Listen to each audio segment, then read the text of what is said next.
Bible में Joseph का मतलब है अनुशासित या नियंत्रित कल्पना। ये मन की प्राथमिक शक्ति है। इसमें आपके विचारों को प्रक्षेपित करने और वस्त्र पहनाने की शक्ति है। यानी इसमें आपके विचारों को संसार के पर्दे पर साकार या प्रकट करने की शक्ति है। इज़राइल जोसेफ से प्रेम करता था। इज़राइल आध्यात्मिक दृष्टि से जागृत मनुष्य है जो नियंत्रित कल्पना की शक्ति जानता है। इसे उसकी वृद्धावस्था का पुत्र कहा जाता है। पुत्र का मतलब है अभिव्यक्ति। वृद्धावस्था का निहितार्थ है मन के नियमों का ज्ञान व बुद्धिमत्ता। जब आप कल्पना की शक्ति जान जाएंगे तो आप इसे अपनी वृद्धावस्था का पुत्र कहने लगेंगे। उम्र का संबंध बरस गुजरने से नहीं है। इसका संबंध तो दरअसल आप में बुद्धिमत्ता और दैवी ज्ञान के उदय से है।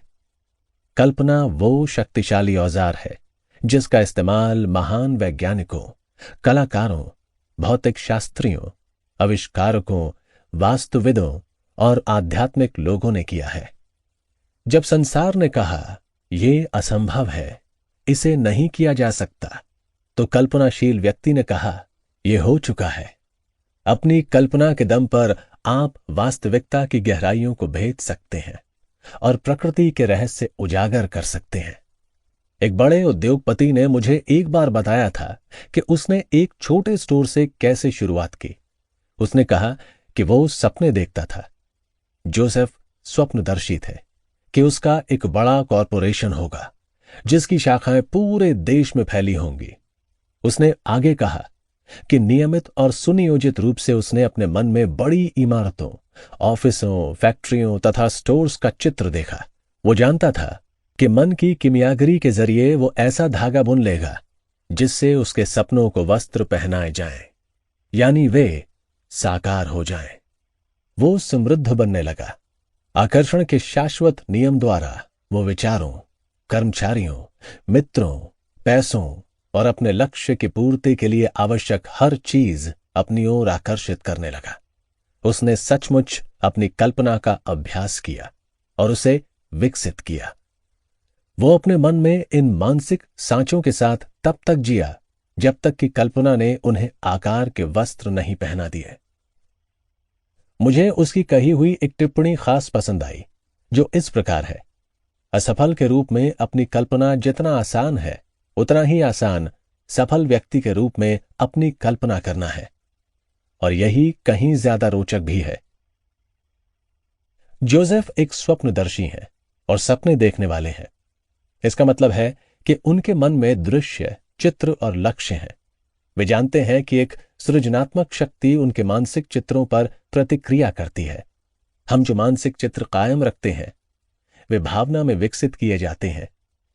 किसी ने यह बुद्धिमत्तापूर्ण बात कही है कि हमारी सारी इंद्रियां उस एक इंद्रिय भावना का ही रूप परिवर्तन है। मानसिक विज्ञान के शिक्षक टॉमस ट्रोवर्ड ने कहा था, भावना ही कानून है और कानून ही भावना है। भावना शक्ति का स्रोत है। परिणाम पाने के लिए हमें अपने मानसिक चित्रों को भावना से आवेशित करना चाहिए।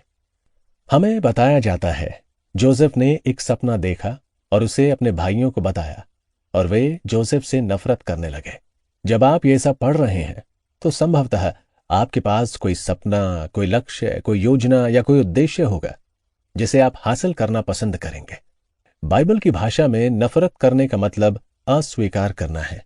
आपके मन में विचार, भावनाएं, विश्वास और राय वे भाई हैं जो आपको चुनौती देते हैं, आपके सपनों का अपमान करते हैं और आपसे कहते हैं तुम ये नहीं कर सकते, ये असंभव है, इसे भूल जाओ। संभवतः आपके मन में दूसरे विचार आते हैं जो आपकी योजना या महत्वाकांक्षा पर उपहास करते हैं। आप पाते हैं कि आपके मन में आपके अपने भाइयों के साथ लड़ाई चल रही है। विरोध शुरू हो जाता है। अपने मन के विरोध से निपटने का तरीका यह है कि आप इंद्रिय प्रमाण और चीजों के दिखावे से अपना ध्यान दूर खींच लें। बस स्पष्टता और दिलचस्पी के साथ अपने लक्ष्य या उद्देश्य के बारे में सोचते रहें। जब आपका मन किसी स्पष्ट लक्ष्य या उद्देश्य से बंध जाता है तो आप मन के सृजनात्मक नियम का इस्तेमाल कर रहे हैं और ये साकार हो जाएगा। देखो, मेरा गट्टर उठा और सीधा भी खड़ा हो गया। और देखो, तुम्हारे गट्ठर चारों ओर खड़े थे और उन्होंने मेरे गट्ठर को दंडवत प्रणाम किया। अपने लक्ष्य या इच्छा को चेतना में ऊपर उठाएं, इसे उन्नत करें, इसके प्रति तहे दिल से समर्पित हो जाएं, इसकी प्रशंसा करें। अपने लक्ष्य को अपना ध्यान, प्रेम और निष्ठा प्रदान करें। जब आप ऐसा करना जारी रखते हैं तो भय के सारे विचार आपकी उन्नत मानसिकता के सामने दंडवत प्रणाम करेंगे, यानी वे अपनी शक्ति खो देंगे और मन से गायब हो जाएंगे। आप में अंतिम परिणाम की कल्पना करने की शक्ति है और इस शक्ति के जरिए आपका हर परिस्थिति या स्थिति पर नियंत्रण होता है। यदि आप किसी इच्छा, कामना या विचार को साकार करना चाहते हैं तो अपने मन में इसकी पूर्णता का एक मानसिक चित्र बना लें। अपनी इच्छा की वास्तविकता की कल्पना लगातार करें। इस तरह दरअसल आप इसे साकार होने के लिए मजबूर करेंगे। आप जिसे सच होने की कल्पना करते हैं वो मन के अगले आयाम में पहले से ही मौजूद है। यदि आप अपने लक्ष्य के प्रति वफादार रहें तो एक दिन यह वस्तु का रूप ले लेगा। आप जिस भी चीज की छाप अपने मन पर छोड़ते हैं, आपके भीतर का माहिर वास्तुविद उसे संसार के पर्दे पर प्रकट कर देगा। जोसेफ, कल्पना कई रंगों का कोट पहनता है। बाइबल में कोट एक मनोवैज्ञानिक आवरण है। आपके मनोवैज्ञानिक वस्त्र मानसिक नजरिए, मनोदशाएं और भावनाएं हैं जिन्हें आप प्रशय देते हैं। कई रंगों के कोट हीरे के कई फलकों का प्रतिनिधित्व करता है, या किसी विचार को साकार करने वाले वस्त्र पहनाने की आपकी क्षमता का प्रतीक है। आपका जो मित्र गरीबी में रह रहा है, आप कल्पना में उसे विलासिता की गोद में खेलता देख सकते हैं। आप उसके चेहरे पर खुशी की चमक देख सकते हैं, उसके हाव भाव में बदलाव देख सकते हैं और उसके होठों पर खिली मुस्कान देख सकते हैं। आप उसे अपने से वो कहते सुन सकते हैं जो भी आप सुनना चाहते हैं। आप उसे ठीक वैसा ही देख सकते हैं जैसा उसे देखना चाहते हैं, यानी वो प्रफुल्लित, खुश, समृद्ध और सफल है। आपकी कल्पना कई रंगों का कोट है। ये किसी भी विचार या इच्छा को वस्त्र पहना सकती है और साकार कर सकती है। जहां अभाव है वहां आप समृद्धि की कल्पना कर सकते हैं। जहां मनमुटाव है वहां आप शांति की कल्पना कर सकते हैं, और जहां रोग है वहां आप स्वास्थ्य की कल्पना कर सकते हैं। उसके भाइयों ने उससे कहा, क्या तुम सचमुच हम पर शासन करोगे? कल्पना पहली शक्ति है और ये चेतना की बाकी सारी शक्तियों या तत्वों से पहले आती है। आपके पास 12 शक्तियां या भाई हैं, लेकिन आपकी कल्पना जब अनुशासित होती है तो इसकी बदौलत आप समय और स्थान से मुक्त हो जाते हैं। ये आपको तमाम सीमाओं से ऊपर उठा देती है। जब आप अपनी कल्पना को प्रशंसनीय, ईश्वरीय अवधारणाओं तथा विचारों से व्यक्त रखते हैं तो आप पाएंगे कि आपकी सतत आध्यात्मिक खोज में यह सबसे प्रभावी शक्ति है। जोसेफ को मिस्र में बेच दिया गया। इस वाक्य का अर्थ है कि आपकी अवधारणा या इच्छा को पहले व्यक्तिपरक होना होगा, इसके बाद ही यह वस्तुपरक हो सकती है। हर अवधारणा को मिस्र जाना होता है, यानी व्यक्तिपरक मन में जाना होता है, जहां विचारों का जन्म होता है। मिस्र के बाहर मैंने अपने बेटे को बुला लिया है। जोसेफ मिस्र का सेनापति है, जो आपको बताता है कि कल्पना पूरे अवधारणा जगत को नियंत्रित करती है। आप चाहें जिस भी कैद में हो, चाहें ये डर, रोग, अभाव या किसी तरह की सीमा की कैद हो, याद रखें कि जोसेफ कैद में सेनापति है और आपको मुक्ति दिला सकते हैं। आप अपनी मुक्ति की कल्पना कर सकते हैं और तब तक करते रह सकते हैं जब तक कि ये व्यक्तिपरक नहीं बन जाती। फिर अंधकारमय गर्भकाल के बाद प्रकटीकरण होता है। आपकी प्रार्थना का जवाब मिल जाता है और ये साकार हो जाती है। पल भर के लिए किसी प्रख्यात प्रतिभाशाली वस्तुविद के बारे में सोचें। वो अपने मन में एक सुंदर, आधुनिक 21वीं सदी का शहर बनाता है, जिसमें सुपर हाईवे, स्विमिंग पूल, मछली घर, पार्क आदि हों। वो अपने मन में वो सबसे सुंदर महल बना सकता है जो किसी इंसान ने अपनी आंखों से देखा हो। वो निर्माताओं को अपनी योजना देने से पहले ही पूरी इमारत की कल्पना कर सकता है। इमारत कहां थी? ये उसकी कल्पना में थी। कल्पना का इस्तेमाल करके आप अपनी मां की अदृश्य आवाज सचमुच सुन सकते हैं, भले ही वो 10,000 मील दूर रहती हो। आप उन्हें स्पष्टता से देख सकते हैं और उतनी ही साफ जैसे वे उपस्थित हों। आपके पास ये अद्भुत शक्ति है। आप इस शक्ति को विकसित करके सफल और दौलतमंद बन सकते हैं। क्या आपने किसी सेल्स मैनेजर को यह कहते नहीं सुना, मुझे जॉन को निकालना पड़ा क्योंकि उसका नजरिया गलत था? कारोबारी संसार सही नजरिए के महत्व को जानता है। मुझे याद है कई साल पहले मैंने पुनर्जन्म पर एक छोटा लेख छापा था। ये पैम्फलेट एक चर्च के बुक काउंटर पर प्रदर्शित थे, जहां मैं व्याख्यान देता था। शुरुआत में उनमें से बहुत कम बिके क्योंकि सेल्स गर्ल इस अवधारणा की कट्टर विरोधी थी। मैंने उसे पुनर्जन्म का बाइबल वाला अर्थ, कहानी का उद्गम समझाया और यह बताया कि यह दरअसल किस बारे में था। वो नाटक की कथा वस्तु समझ गई और पैम्फलेट को लेकर उत्साही बन गई। मेरी व्याख्यान माला समाप्त होने से पहले ही सारे पैम्फलेट बिक गए। ये सही मानसिक नजरिए के महत्व का एक उदाहरण था। आपके मानसिक नजरिए का मतलब है लोगों, परिस्थितियों, स्थितियों और वस्तुओं पर आपकी मानसिक प्रतिक्रिया। आपके अपने सहकर्मियों से कैसे संबंध है? क्या आप इंसानों, पशुओं और आमतौर पर सृष्टि के साथ दोस्ताना है? क्या आप सोचते हैं कि संसार शत्रुतापूर्ण है और इसे आपके सामने झुकना चाहिए? संक्षेप में, आपका नजरिया क्या है? ऊपर बताई गई लड़की की भावनात्मक प्रतिक्रिया गहरे पूर्वाग्रह की थी। ये पुस्तकें बेचने में गलत नजरिया था। वो पुस्तक और लेखक के खिलाफ पूर्वाग्रह का शिकार थी। आप सही मानसिक नजरिया तब विकसित करते हैं जब आपको ये एहसास हो जाता है कि कोई भी बाहरी चीज आपकी मानसिक सहमति के बिना आपको चोट नहीं पहुंचा सकती या विचलित नहीं कर सकती। आप अपने संसार के एकमात्र चिंतक हैं।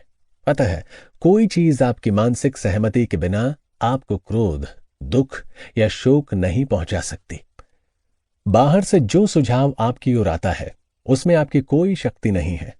शक्ति तो आप उसे तब देते हैं जब आप उसे अपने विचारों को नकारात्मक बनाने की अनुमति देते हैं। ये एहसास कर लें कि आप अपने विचार जगत के स्वामी हैं। भावनाएं विचार का अनुसरण करती हैं, इसलिए आप अपनी खुद की कक्षा में सर्वोच्च हैं। क्या आप दूसरों को यह अनुमति देते हैं कि वे आपको नकारात्मक रूप से प्रभावित करें? क्या आप अखबारों की सुर्खियों, गपशप या दूसरों की आलोचना को यह अनुमति देते हैं कि वे आपको विचलित करें या उदास करें? अगर आप ऐसा करते हैं तो आपको स्वीकार करना चाहिए कि आप स्वयं ही अपनी खिन्न मनोदशा का कारण हैं। अपनी भावनात्मक प्रतिक्रिया आपने खुद बनाई है। आपका नजरिया गलत है। क्या आप दूसरों के बुरे की कल्पना करते हैं? यदि आप ऐसा करते हैं तो गौर करें कि आपके ज्यादा गहरे स्वरूप में कौन सा भाव उत्पन्न होता है। ये नकारात्मक होता है। ये आपकी सेहत तथा दौलत के लिए विनाशकारी होता है। परिस्थितियां आपको सिर्फ उतना ही प्रभावित कर सकती हैं जितना आप उन्हें अनुमति देते हैं।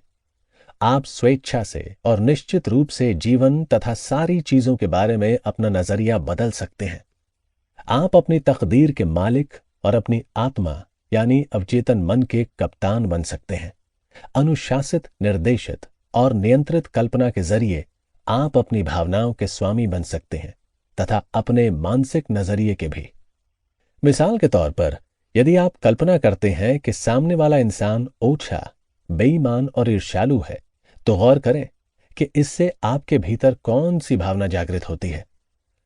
अब इस स्थिति को उलट दें। उस व्यक्ति के ईमानदार, सच्चे, प्रेमपूर्ण और दयालु होने की कल्पना करें। गौर करें कि इसकी प्रतिक्रिया स्वरूप आपके भीतर कौन सी भावना उत्पन्न होती है। इसलिए क्या आप अपने नजरियों के स्वामी नहीं हैं? वास्तव में पूरे मामले की सच्चाई यह है कि ईश्वर के बारे में आपकी असली अवधारणा सर्वाधिक महत्वपूर्ण होती है, क्योंकि यही आमतौर पर जीवन के बारे में आपके पूरे नजरिए को तय करती है। ईश्वर के बारे में आपका सबसे प्रबल विचार जीवन का विचार है, क्योंकि ईश्वर ही जीवन है। यदि आपका प्रबल विचार या नजरिया यह है कि ईश्वर आपके भीतर की आध्यात्मिक शक्ति है जो आपके विचार पर सकारात्मक प्रतिक्रिया करती है, और चूंकि आपकी आदतन सोच सृजनात्मक तथा सद्भावनापूर्ण है, इसलिए ये शक्ति सभी तरीकों से आपका मार्गदर्शन करती है, वह समृद्ध बनाती है। तो ये प्रबल नजरिया हर चीज को अपने रंग में रंग देगा। आप सकारात्मक मानसिक नजरिए से संसार को देखेंगे। आपका दृष्टिकोण सकारात्मक होगा और आप में सर्वश्रेष्ठ की सुखद अपेक्षा होगी। जीवन के बारे में कई लोगों का उदास, निराशावादी नजरिया होता है। वे चिड़चिड़े, आलोचनात्मक और झगड़ालू होते हैं। ये उस प्रबल मानसिक नजरिए के कारण होता है जो हर चीज पर उनकी प्रतिक्रिया को निर्देशित करता है। हाई स्कूल जाने वाले 16 साल के एक लड़के ने मुझसे कहा, मुझे बहुत कमजोर ग्रेड मिल रहे हैं, मेरी याददाश्त कम होती जा रही है, मैं नहीं जानता कि मामला क्या है। जो इकलौती चीज गलत थी वो था उसका नजरिया।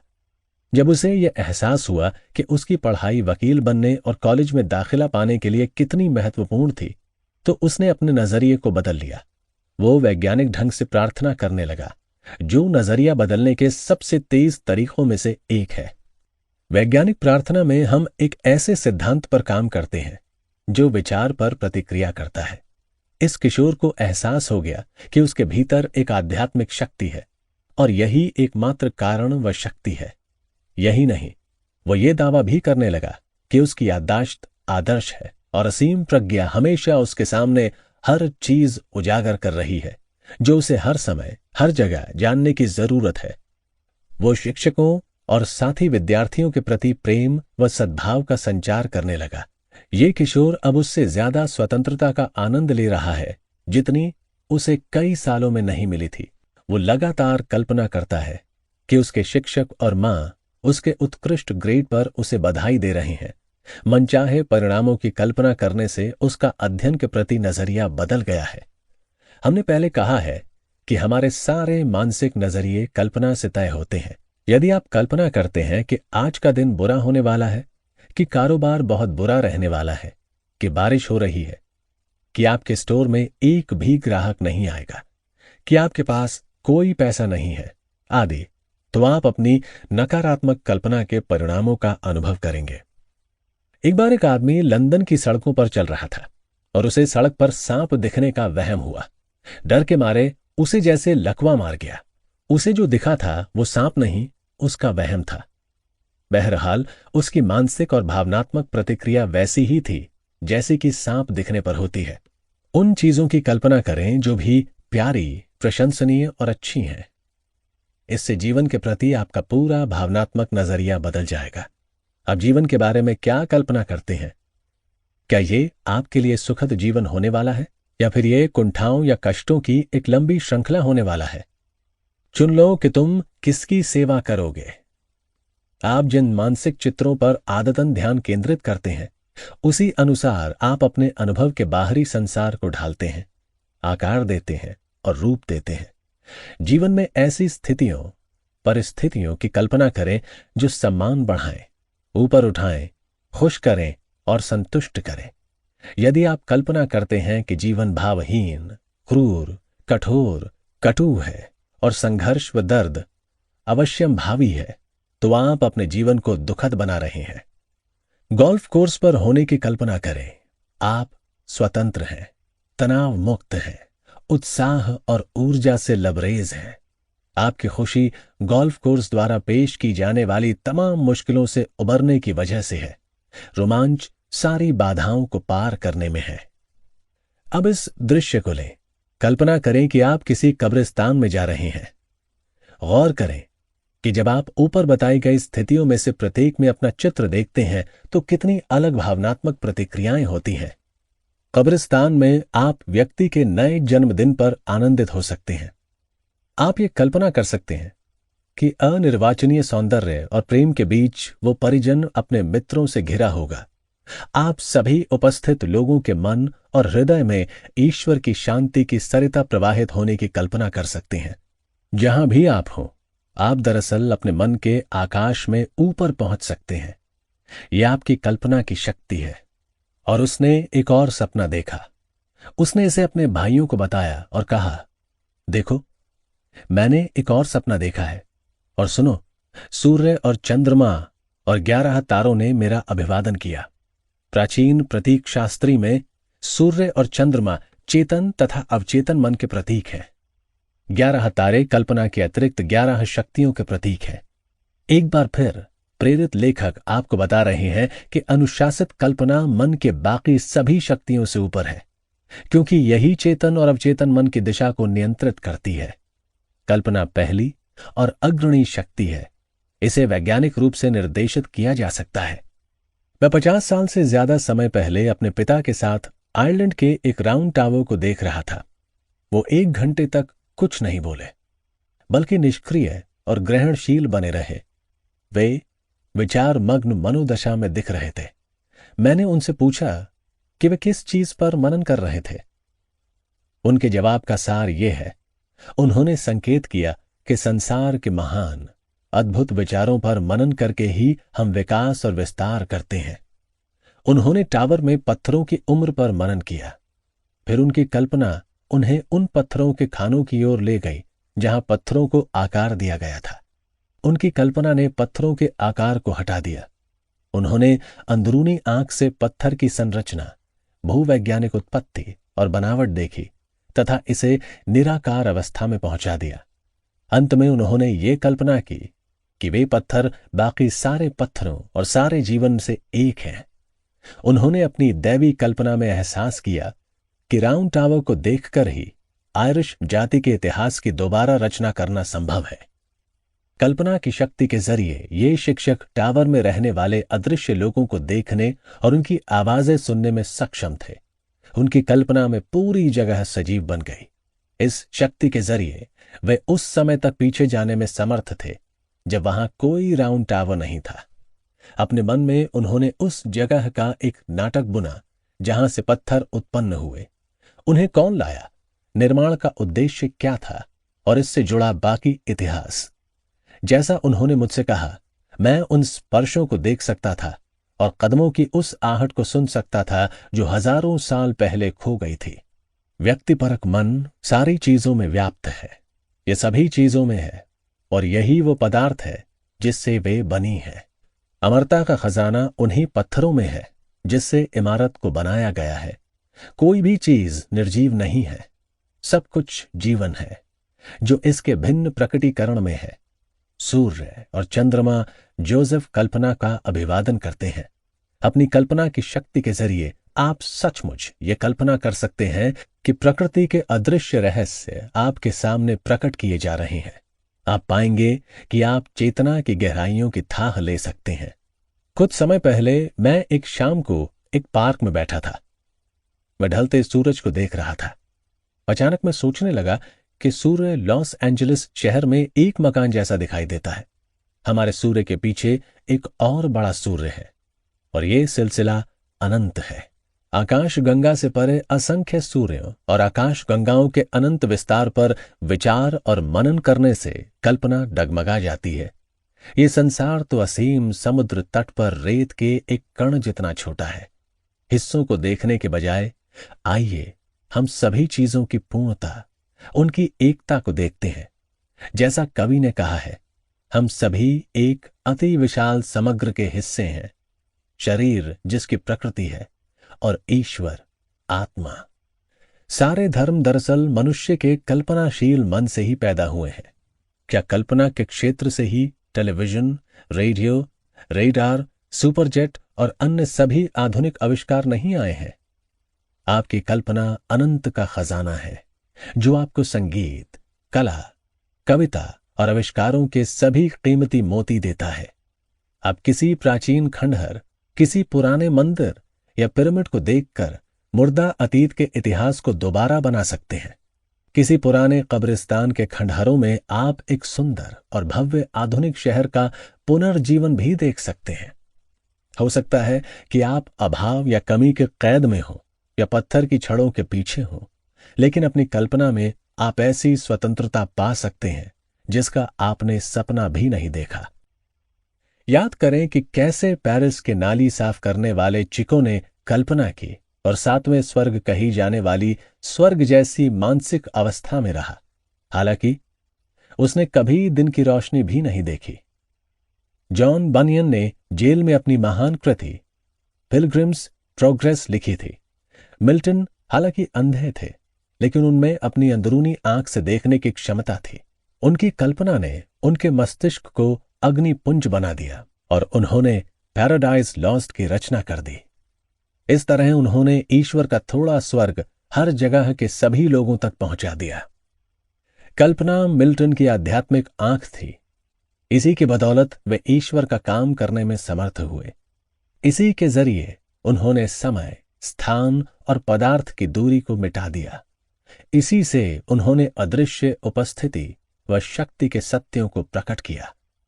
जीनियस वो इंसान है जो अपने अवचेतन मन के तादात्म्य में होता है। वो इस शाश्वत भंडार का दोहन करने में सक्षम होता है और इसी से अपनी समस्याओं के जवाब हासिल करता है। इस तरह उसे मेहनत करके पसीना नहीं बहाना होता। प्रतिभाशाली लोगों में कल्पना की शक्ति बहुत ज्यादा विकसित होती है। सभी महान कवियों और लेखकों को उच्च विकसित और अनुशासित कल्पना शक्ति का वरदान मिला होता है। मैं अब देख सकता हूं कि शेक्सपियर अपने जमाने की पुरानी कहानियां, दंत कथाएं और मिथक सुन रहे हैं। मैं ये भी कल्पना कर सकता हूं कि वे बैठकर अपने मन में नाटक के उन सभी पात्रों की सूची बना रहे हैं। फिर एक एक करके बाल, त्वचा, मांसपेशी, हड्डी के साथ उन्हें वस्त्र पहना रहे हैं, उनमें प्राण फूंक रहे हैं और उन्हें इतना सजीव बना रहे हैं कि हम सोचने लगते हैं कि हम खुद के बारे में ही पढ़ रहे हैं। अपने पिता का काम करने के लिए अपनी कल्पना का इस्तेमाल करें। आपके पिता का काम आपकी बुद्धिमत्ता, योग्यता, ज्ञान और क्षमता को प्रकट करना है तथा आपके साथ साथ दूसरों को भी सुखी बनाना है। आप अपने पिता के काम में लगे हैं। अगर आप एक छोटा स्टोर चला रहे हैं और अपनी कल्पना में महसूस करते हैं कि आप एक ज्यादा बड़ा स्टोर चला रहे हैं तथा अपने साथी इंसानों की ज्यादा सेवा कर रहे हैं, यदि आप कहानियों के लेखक हैं तो आप अपने पिता का काम कर सकते हैं। अपने मन में एक कहानी रचें जो स्वर्णिम नियम के बारे में सिखाती हो। फिर उस कहानी और उसके सभी पात्रों को अपनी आध्यात्मिकृत व उच्च कलात्मक मानसिकता से गुजारें। आपकी कहानी जनता को बेहद रोचक और मंत्रमुग्ध करने वाली लगेगी। इंसान के बारे में सच्चाई हमेशा अद्भुत और सुंदर है। कोई उपन्यास या कहानी लिखते समय हमें यह सुनिश्चित कर लेना चाहिए कि हम सत्य को सौंदर्य के वस्त्र पहनाएं। आप इसी समय एक ओक वृक्ष के फल को देख सकते हैं और अपनी काल्पनिक आंख से एक भव्य जंगल की कल्पना कर सकते हैं जो नदियों और धाराओं से भरा हो। आप उस जंगल में सभी तरह के पशुओं की कल्पना भी कर सकते हैं। इसके अलावा आप हर बादल में रंग भर सकते हैं। आप एक रेगिस्तान को देख सकते हैं और इसे गुलाब की तरह आनंदित व पुष्पित कर सकते हैं। बबूल की जगह देवदार का पेड़ ऊपर आएगा और कंटीली झाड़ी के बजाय मेहंदी का पेड़ आएगा। अंतर्ज्ञान और कल्पना की प्रतिभा वाले लोग रेगिस्तान में भी पानी खोज लेते हैं और वे वहां शहर बनाते हैं जहां पहले दूसरे लोगों ने सिर्फ जंगल और वीराना देखा था। किसी शहर का वास्तुविद पहला कुआं खोदने या पहला मकान बनाने से पहले ही इमारतों और कुओं को साकार रूप में देखता है। मैं बंजर भूमि को पानी का तालाब बना लूंगा और सूखी जमीन को पानी के झरनों से भर दूंगा। लंबे घंटे, कठोर मेहनत या आधी रात तक काम करने से मिल्टन, शेक्सपियर या बीथोवन उत्पन्न नहीं होंगे। लोग शांत लम्हों में महान चीजें हासिल करते हैं जब वे ये कल्पना करते हैं कि समय की बुनियाद से अदृश्य चीजें स्पष्ट रूप से दिख रही हैं। आप कल्पना कर सकते हैं कि परम पिता का अनिर्वाचनीय सौंदर्य आपके कैनवस पर अभिव्यक्त हो रहा है और यदि आप सौंदर्य से प्रेम करने वाले सच्चे चित्रकार हैं तो भारी सुंदरता बिना किसी कोशिश के प्रकट हो जाएगी। महान प्रेरणा के लम्हे आपके पास आएंगे। इसका पसीने या कड़े मानसिक श्रम से कोई संबंध नहीं होगा। ग्रीनविच गांव में मैं एक कवि से मिला जिसने सुंदर कविताएं लिखी थीं। उसने इन्हें कार्ड पर छपवाया था और क्रिसमस के समय उन्हें बेचता था। इनमें से कुछ कविताएं आध्यात्मिक प्रेम की सुंदर मोती थीं। उसने कहा कि जब वो शांत हो गया तो शब्द उसके मन में प्यारे दृश्य के साथ आए। फूल, लोग और मित्र उसके मन में स्पष्टता से आए। इन चित्रों ने उससे बातचीत की। उन्होंने उसे अपनी कहानी बताई। अक्सर पूरी कविता, गीत या लोरी बिना किसी कोशिश के ही उसके दिमाग में पूरी तरह तैयार नजर आती थी। उसकी आदत ये कल्पना करने की थी कि वो ऐसी सुंदर कविताएं लिख रहा है जो इंसान के दिल को छू लेंगी। शैली ने कहा था कि कविता कल्पना की अभिव्यक्ति है। जब कवि प्रेम पर मनन करता है और प्रेम पर लिखना चाहता है तो उसके भीतर की अदृश्य प्रज्ञा और बुद्धिमत्ता उसके मन को उत्तेजित कर देती है, उसके ऊपर ईश्वर के सौंदर्य का जादू कर देती है और उसे ईश्वर के अमर प्रेम की ओर जागृत कर देती है, ताकि उसके शब्द बुद्धिमत्ता, सत्य और सौंदर्य के वस्त्र पहन लें। महान संगीतकार हमारे भीतर हैं। यदि आपका काम संगीत बजाना या रचना है तो आश्वस्त रहें कि आप अपने पिता के काम पर हैं। आपके पिता का काम सबसे पहले तो ईश्वर को महान संगीतकार के रूप में पहचानना है, फिर इस बात पर मनन करना, महसूस करना, प्रार्थना करना और जानना है कि आंतरिक संगीत आपके जरिए ईश्वरीय प्रेम का गीत गाता या बजाता है। इसके बाद आप इस तरह गाएंगे या बजाएंगे जिस तरह आपने पहले कभी नहीं गाया या बजाया होगा। एडिसन का हर आविष्कार सबसे पहले उनकी कल्पना में प्रकट हुआ था। यही टेस्ला के बारे में भी सही है, जो एक अन्य महान आविष्कारक और वैज्ञानिक थे। मैं सोचता हूं कि ओलिवर वेंडेल होम्स ने यह कहा था कि हमें कहानी में 3 व्यक्तियों की जरूरत होती है जो आदर्शीकृत कर सकें, कल्पना कर सकें और भविष्यवाणी कर सकें। मैं मानता हूं कि यह कल्पना करने और सपने देखने की क्षमता थी, जिसकी वजह से फोर्ड ने संसार को कार में सवार कराने के लिए आगे देखने को प्रेरित किया था।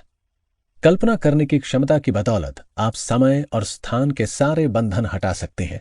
आप अपनी आंतरिक आंख के जरिए अतीत को दोबारा बना सकते हैं या भावी विचार पर मनन कर सकते हैं। कोई हैरानी नहीं कि जेनेसिस में कहा गया है, इज़राइल जोसेफ कल्पना से उसके बाकी भाइयों से ज्यादा प्रेम करता था।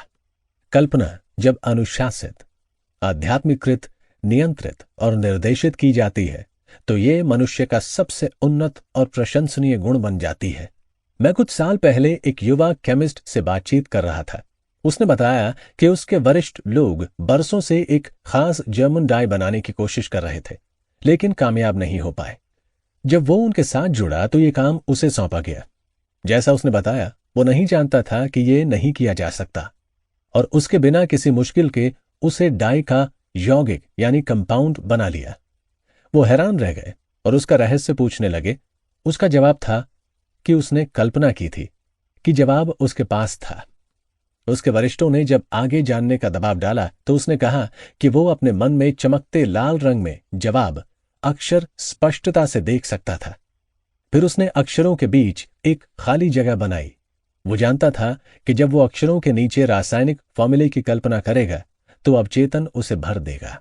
तीसरी रात को उसे सपना आया जिसमें पूरा फॉर्मूला और यौगिक बनाने की तकनीक स्पष्टता से बताई गई थी। जोसेफ कल्पना एक स्वप्नदर्शी है और सपना देखने वाला है। उन्होंने उसे मारने की साजिश की और उन्होंने एक दूसरे से कहा, लो देखो, ये सपने देखने वाला आ रहा है।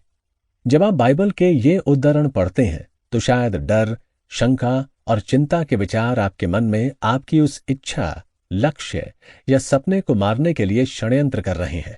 आप स्थितियों या परिस्थितियों की ओर देखते हैं जिस कारण आपके मन में डर सिर उठा लेता है। लेकिन यदि आपके भीतर की इच्छा साकार हो जाए तो ये आपको शांति प्रदान करेगी और आपकी समस्या को सुलझा देगी। आपको जोसेफ की तरह व्यवहारिक स्वप्नदर्शी बनना चाहिए। अपने सपनों को सच करने का निर्णय लें। चीजों के दिखावों या इंद्रिय प्रमाण से अभी अपना ध्यान दूर खींच लें और हटा लें।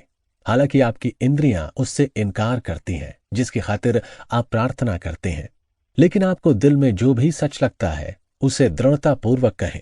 अपने मन को डर और शंका के झूठे देवताओं के पीछे भटकने से रोकें।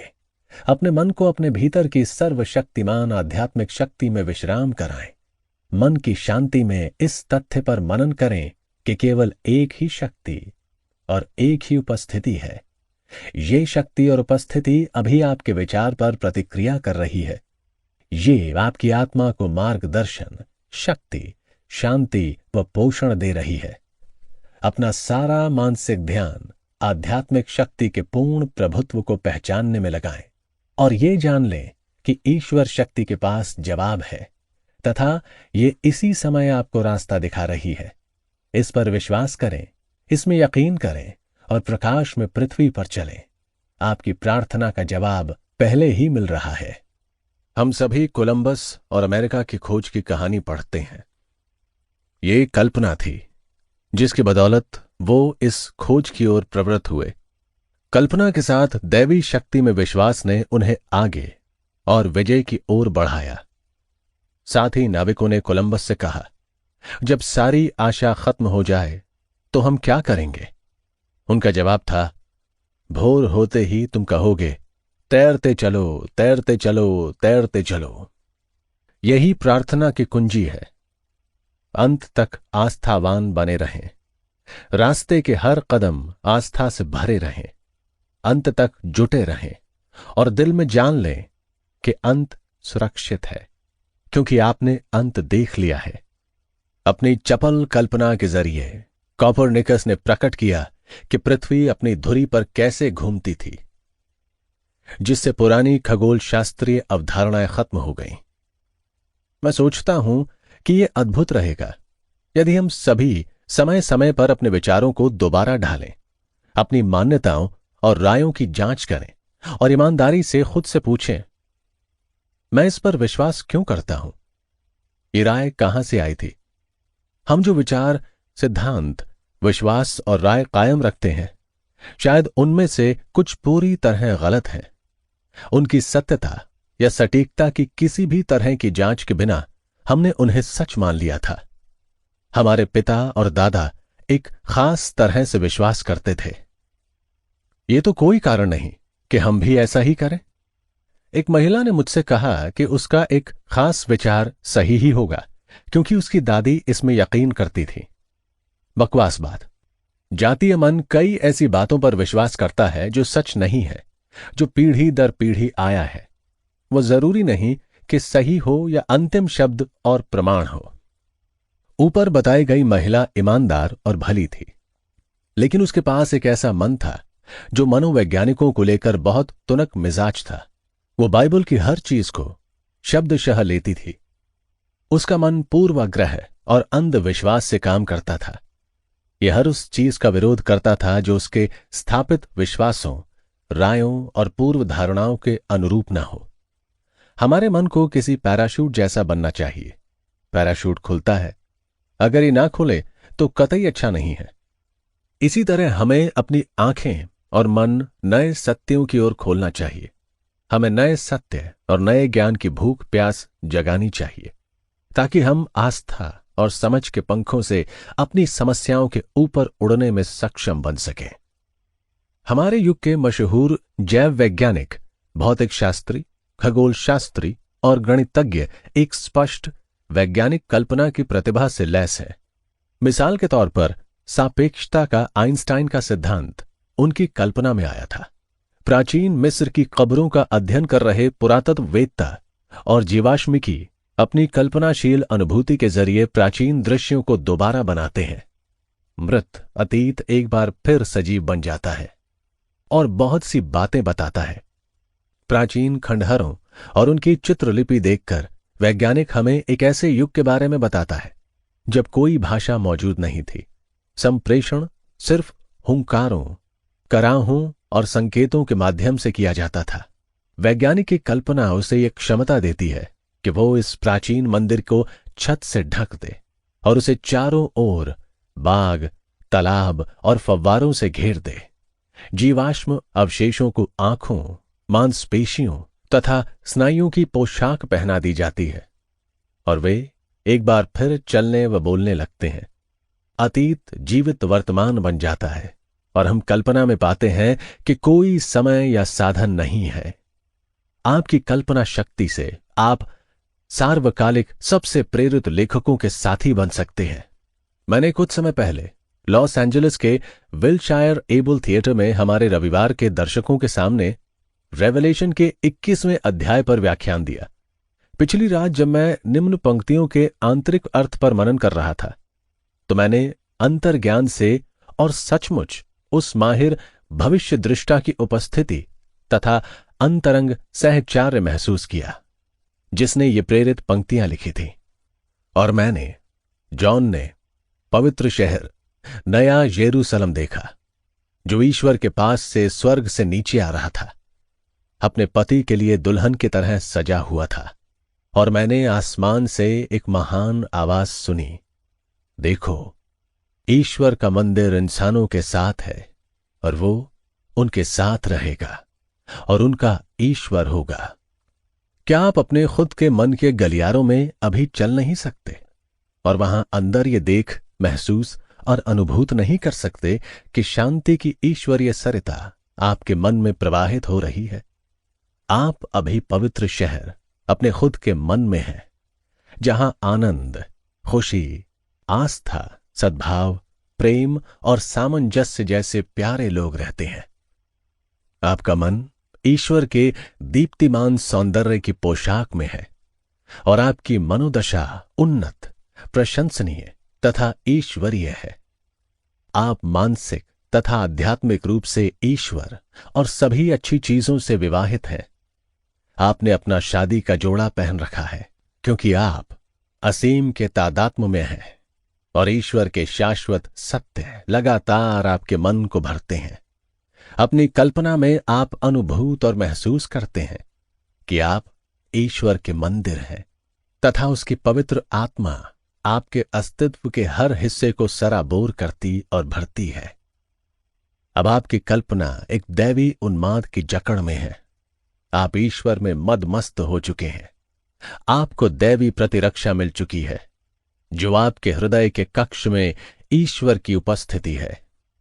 आप किसी चट्टान को देख सकते हैं और दैवी कल्पना के जरिए आप उस चट्टान से मरियम को प्रकट कर सकते हैं और हमेशा के लिए सौंदर्य व खुशी का दृश्य चित्रित कर सकते हैं।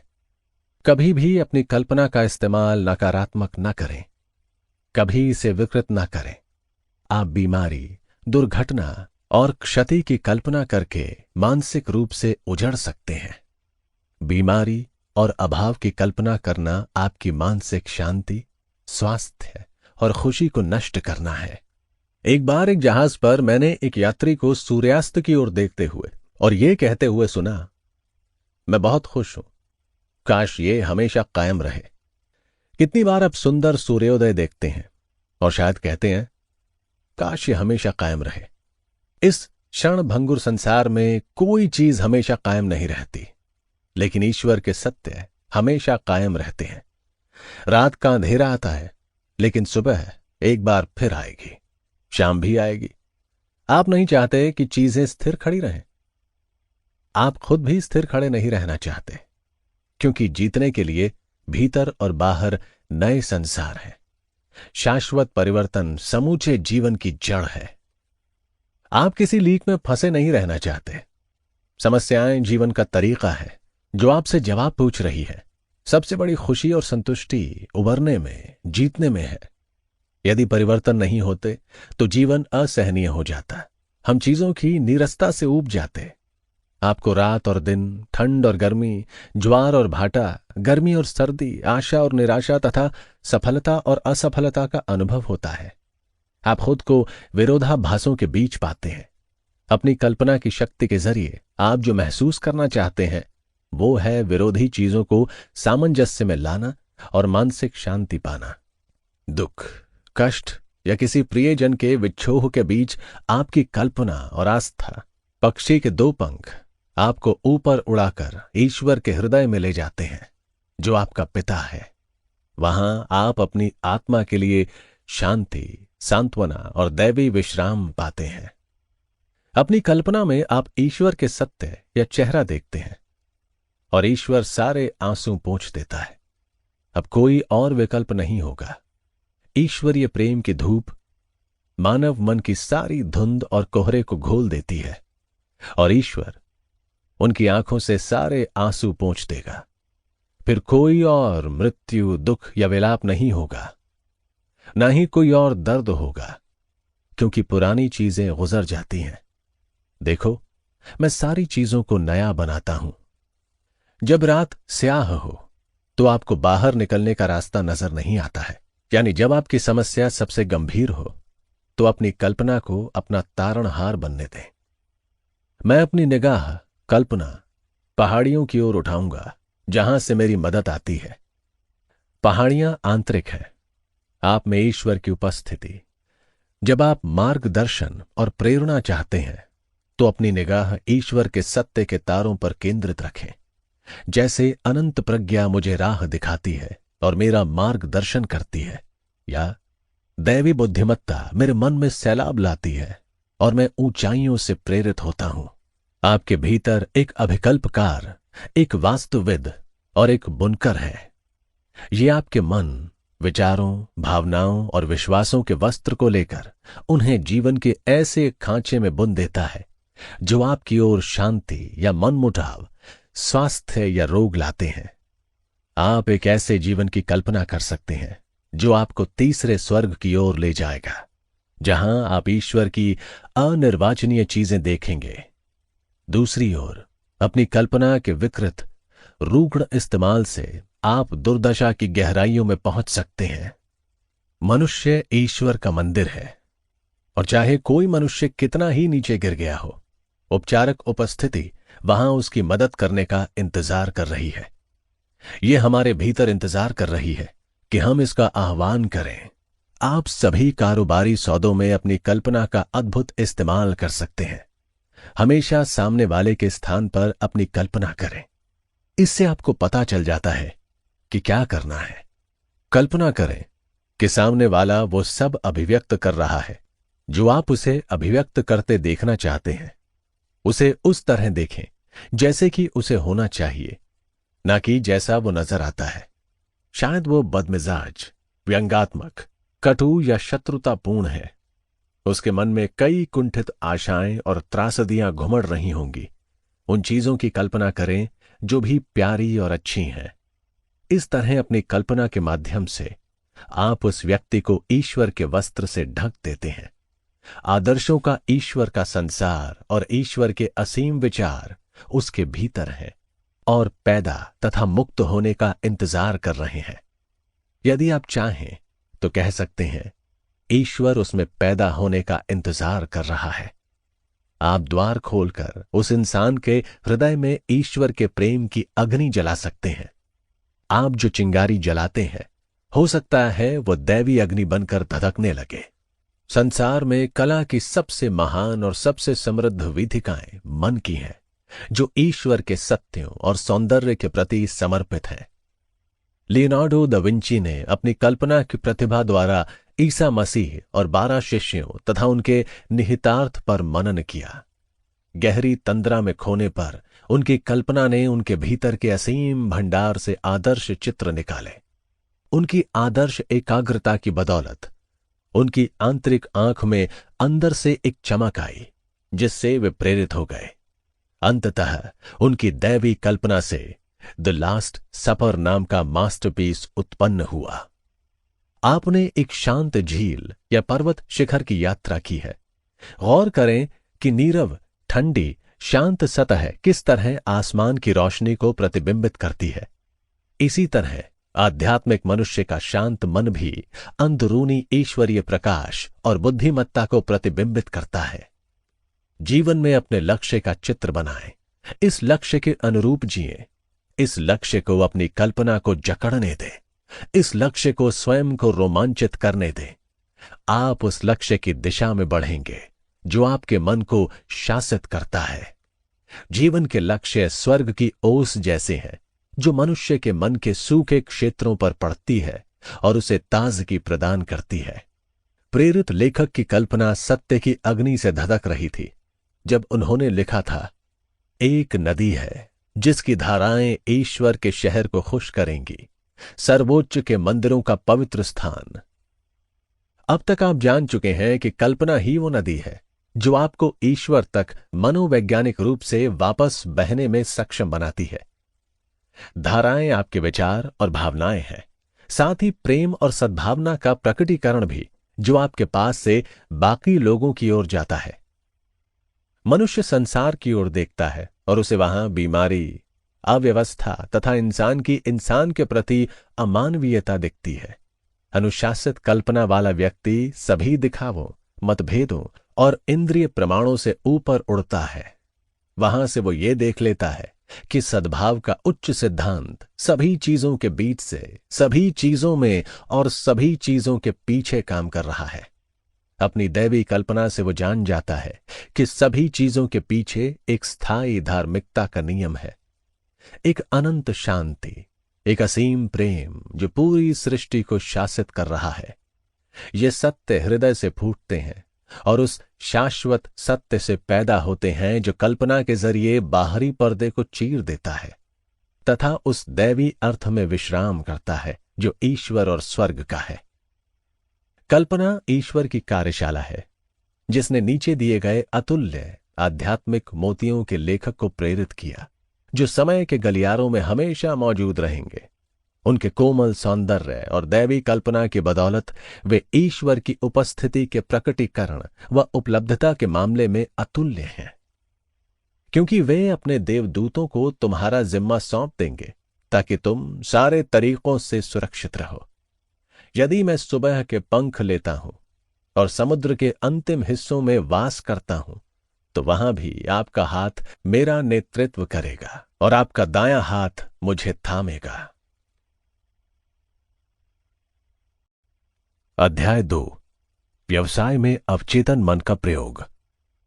हमारी बाइबल के प्रकाशित होने के बहुत पहले प्राचीन बुद्धिमत्ता ने कहा था, जैसा कोई इंसान कल्पना करता है और महसूस करता है वैसा ही वो बनता है।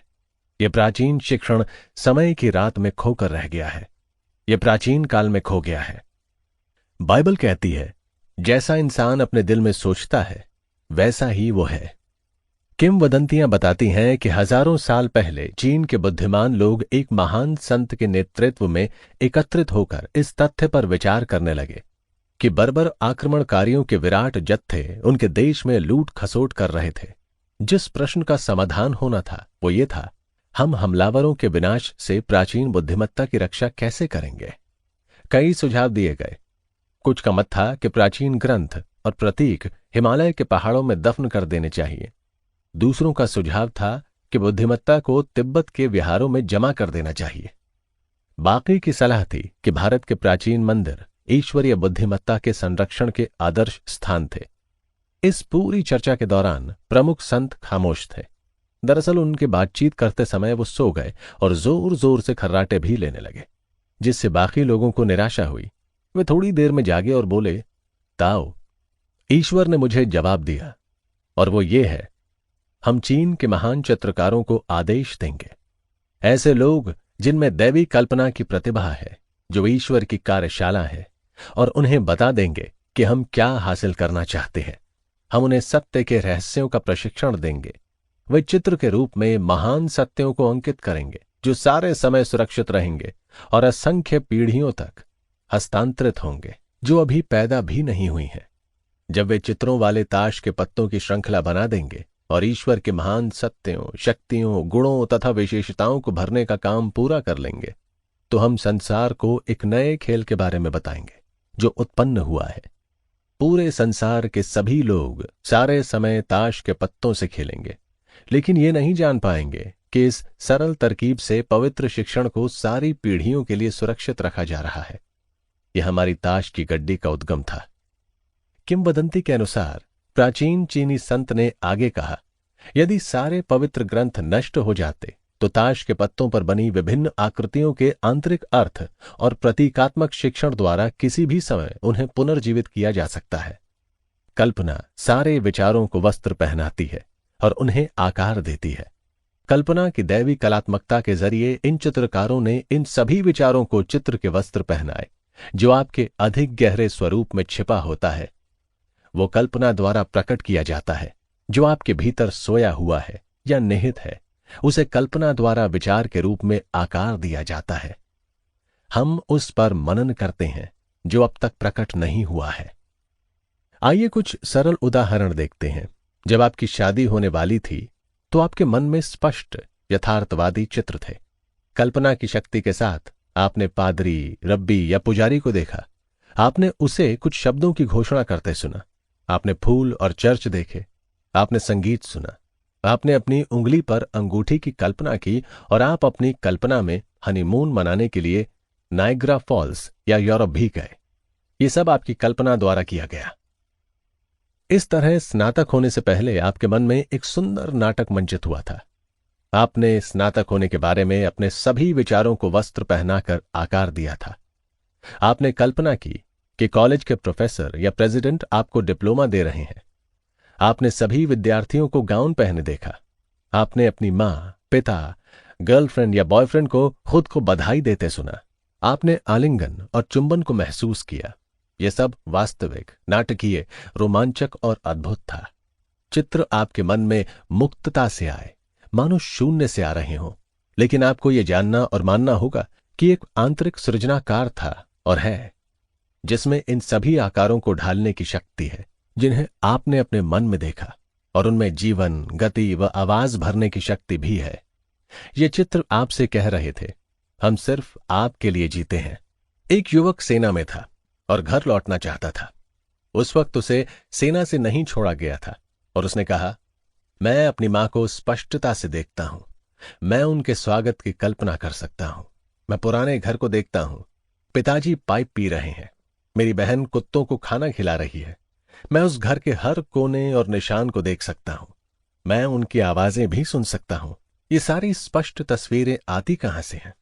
कीट्स ने कहा था कि मनुष्य में एक पैतृक बुद्धिमत्ता है और यदि हम चाहें तो स्वर्ग की वो पुरानी शराब पी सकते हैं।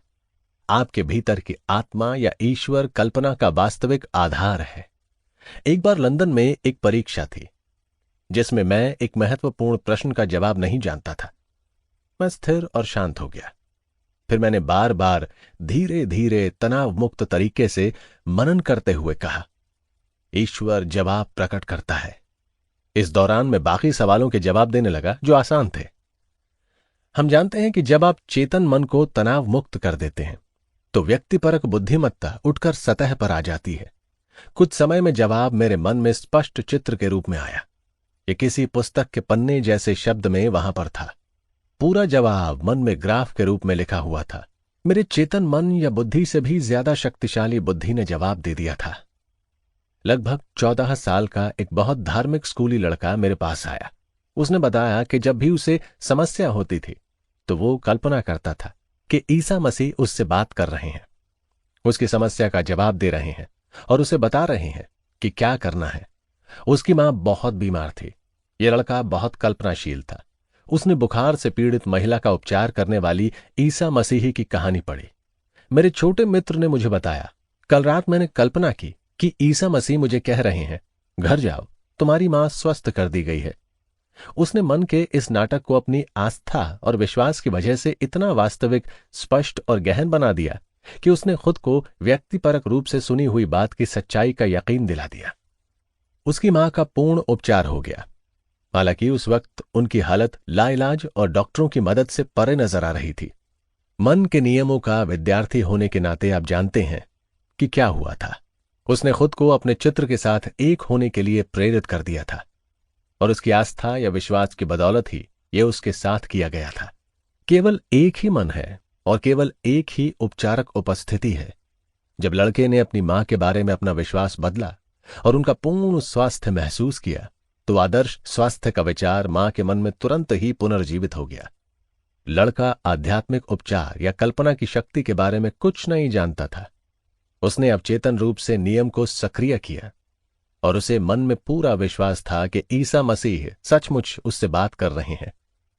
फिर उसके विश्वास के अनुसार उसके साथ किया गया। किसी चीज में विश्वास करना उसे सच के रूप में स्वीकार करना है। इसलिए पैरासिलेसिस ने 16वीं सदी में कहा था, आपके विश्वास का आधार चाहे सच्चा हो या झूठा, आपको परिणाम वही मिलेंगे। केवल एक ही आध्यात्मिक उपचारक सिद्धांत है और एक ही उपचारक प्रक्रिया है जिसे विश्वास कहा जाता है। आपके विश्वास के अनुरूप ही आपके साथ किया जाता है। उपचार की कई प्रक्रियाएं, विधियां और तकनीकें हैं और उन सभी से परिणाम मिलते हैं। किसी खास तकनीक या विधि के कारण नहीं, बल्कि उस विशेष प्रक्रिया में विश्वास तथा कल्पना के कारण। वे सभी उपचार के उस एक स्रोत का दोहन कर रही हैं जो ईश्वर है। असीम उपचारक उपस्थिति सभी चीजों में भरी हुई है जो सर्वत्र उपस्थित है। ओझा के मंत्रों से परिणाम मिलते हैं। हवाई में काहूना यानी पुजारी को भी इलाज के परिणाम मिलते हैं। न्यू थॉट और क्रिश्चियन साइंस की कई शाखाओं the Nancy school of medicine, अस्थि चिकित्सा आदि को भी परिणाम मिलते हैं। ये सभी विचार प्रणालियां चेतना के स्तरों से मिल रही हैं और नेकी कर रही हैं। जो भी विधि या प्रक्रिया मानव दुख, दर्द या पीड़ा को कम करती है वो अच्छी है। कई चर्चों में हाथ फेरकर इलाज किया जाता है। बाकी लोग 9 दिन की विशेष प्रार्थनाएं करते हैं और धर्म स्थलों की यात्रा करते हैं। सभी को उनकी मानसिक स्वीकृति या विश्वास के अनुरूप फायदा होता है। जब आप ईश्वर के साथ अकेले खड़े होने के इच्छुक होते हैं और बाहरी चीजों को शक्ति देना पूरी तरह छोड़ देते हैं, जब आप दिखने वाले संसार को शक्ति नहीं देते हैं, यानी परिणाम के संसार को कारण समझना छोड़ देते हैं, और जब आप अपने भीतर की आध्यात्मिक शक्ति को पूरी निष्ठा देते हैं तथा ये एहसास करते हैं कि यही एकमात्र उपस्थिति और एकमात्र कारण है, तो आपको किसी तरह के सहारे की जरूरत नहीं होगी। जीवित प्रज्ञा जिसने आपका शरीर बनाया था, आपकी आस्था और समझ पर तुरंत प्रतिक्रिया करेगी और आपका त्वरित आध्यात्मिक उपचार हो जाएगा।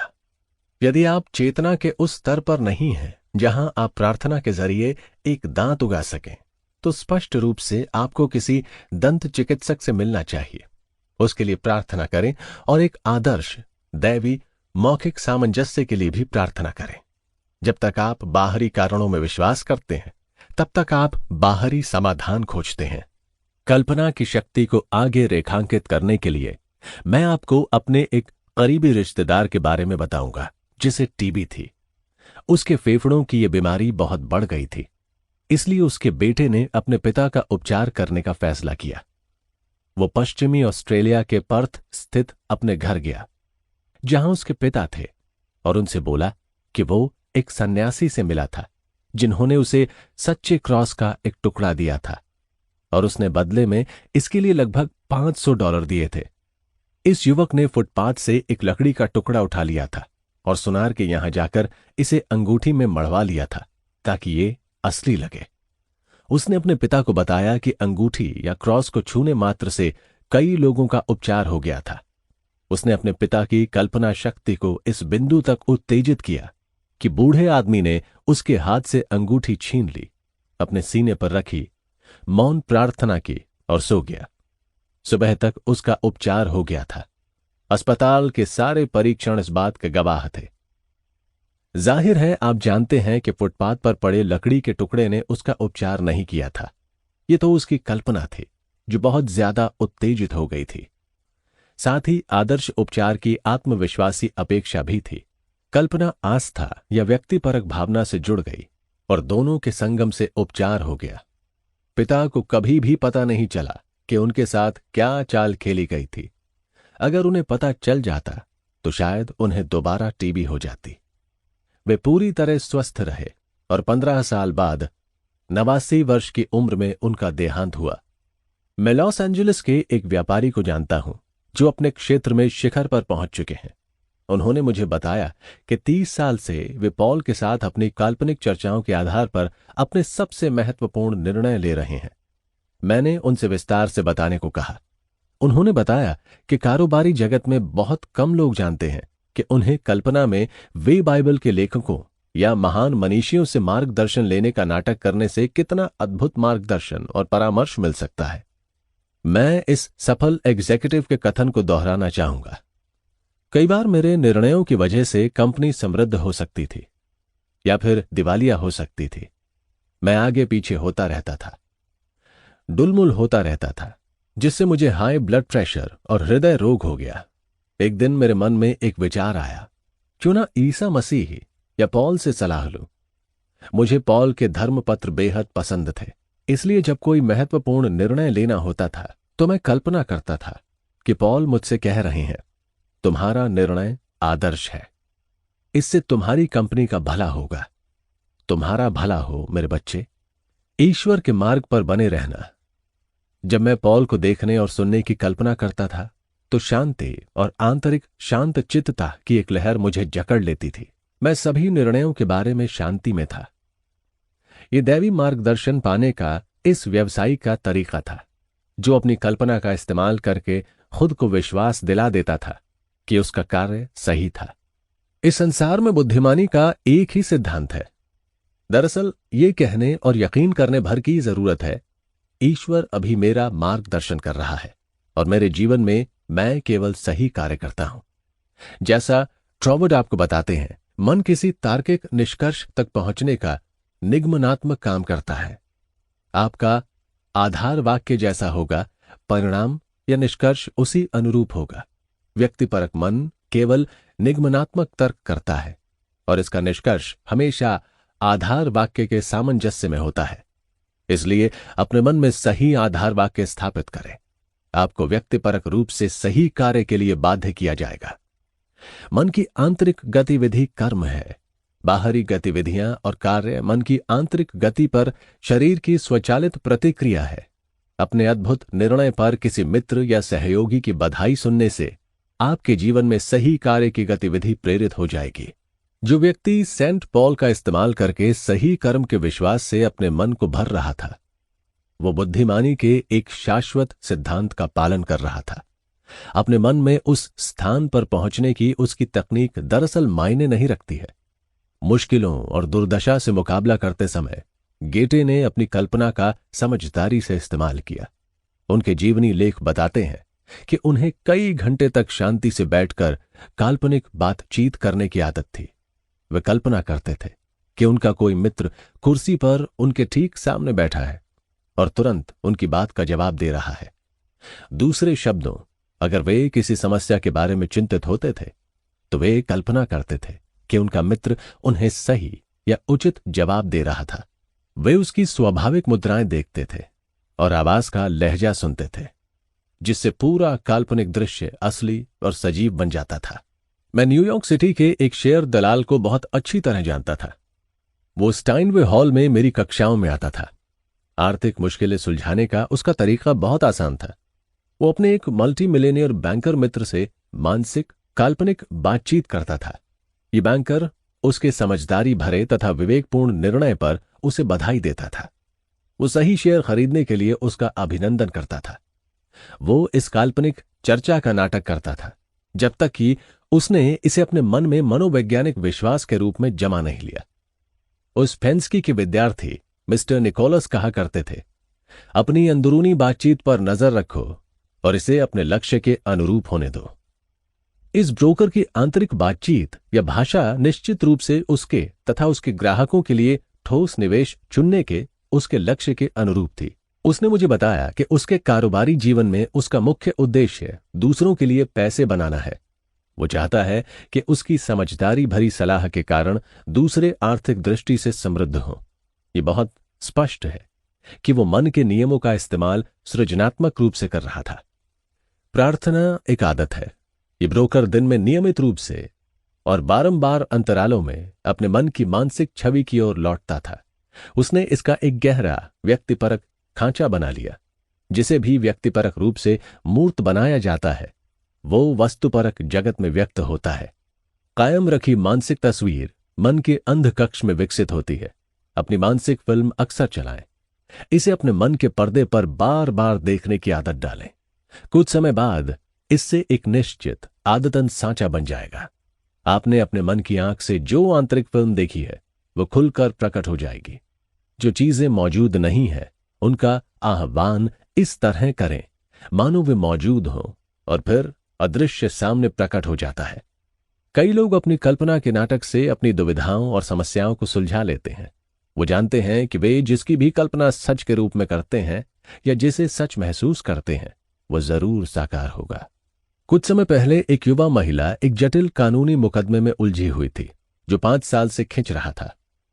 एक के बाद एक तारीखें बढ़ रही थी और कोई समाधान नजर नहीं आ रहा था।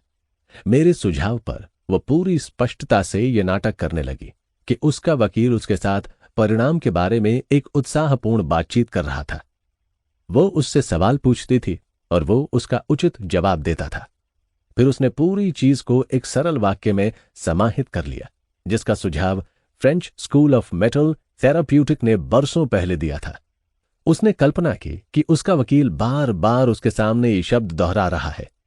उसने जिस वाक्य का इस्तेमाल किया वो ये था, एक आदर्श सद्भावनापूर्ण समाधान हो गया है। पूरा मामला अदालत के बाहर सुलझ गया है। जब भी उस महिला के पास खाली समय होता था, वो इस मानसिक चित्र को देखती रही। रेस्तरां में एक कप कॉफी पीते समय वो मुद्राओं, आवाजों और ध्वनियों के साथ अपनी मानसिक फिल्म चला देती थी। वो वकील की आवाज, मुस्कान और हाव भाव की आसानी से कल्पना कर सकती थी। उसने ये फिल्म इतनी बार चलाई कि ये एक व्यक्तिपरक सांचा बन गई। रेल की पटरी जैसी ये उसके मन में लिखी हुई थी, या जैसा बाइबल में कहा गया है, ये उसके दिल में अंकित थी और उसके अंदर के हिस्सों में खुदी थी। उसका निष्कर्ष था, ये ईश्वर का कार्य है, यानी चारों तरफ सद्भावना और शांति। सद्भावना ईश्वर की है और किसी कानूनी प्रकरण में आप जो चाहते हैं वो सद्भावनापूर्ण समाधान होता है। कल्पना के विज्ञान में आपको सबसे पहले तो अपनी कल्पना को अनुशासित करना चाहिए और इसे उच्च श्रृंखल नहीं होने देना चाहिए। विज्ञान शुद्धता पर जोर देता है। यदि आप रासायनिक दृष्टि से शुद्ध तत्व चाहते हैं तो आपको सारे अन्य पदार्थों के अवशेष तथा बाहरी सामग्री हटा देनी चाहिए। दूसरे शब्दों में, आपको सारे कूड़े को हटाकर बाहर करना होगा। कल्पना के विज्ञान में आप सारी मानसिक अशुद्धियों जैसे डर, चिंता, विनाशकारी आंतरिक चर्चा, आत्मनिंदा और अन्य नकारात्मक बातों से मानसिक संगम खत्म कर देते हैं। आपको अपना पूरा ध्यान अपने आदर्श पर केंद्रित रखना चाहिए और जीवन में अपने लक्ष्य या उद्देश्य से भटकने से इनकार करना चाहिए। जब आप अपने लक्ष्य के प्रति प्रेम पूर्ण और निष्ठावान रहकर इसकी सच्चाई में मानसिक रूप से तल्लीनतापूर्वक विश्वास करते हैं तो आप अपनी इच्छा को अपने संसार में आकार लेते देखेंगे। जोशुआ की पुस्तक में कहा गया है, आज चुनो कि तुम किसकी सेवा करोगे। आपका चुनाव ये होने दें, मैं उन्हीं चीजों की कल्पना करने जा रहा हूं जो भी प्यारी और अच्छी हैं। मैं कई लोगों को जानता हूं और उनसे बात कर चुका हूं जो दुष्ट तरीके से अपनी ईश्वर प्रदत्त शक्ति के इस्तेमाल को उलट देते हैं। मिसाल के तौर पर, मां कल्पना करती है कि अगर उसके बेटे जॉन को घर आने में देर हो गई है तो जरूर उसके साथ कुछ बुरा हुआ है। वो किसी दुर्घटना, अस्पताल, जॉनी के ऑपरेशन थिएटर में होने आदि की कल्पना करती हैं। जिस व्यवसाय की स्थिति समृद्ध है मगर इसके बावजूद वो नकारात्मक सोचता रहता है, वो कल्पना के विनाशकारी इस्तेमाल का एक और उदाहरण है। वो ऑफिस से घर आता है, अपने दिमाग में असफलता की मोशन फिल्म चलाता है, शेल्फ को खाली देखता है, दिवालिया होने, बैंक बैलेंस शून्य होने और दुकान पर ताला लगने की कल्पना करता है।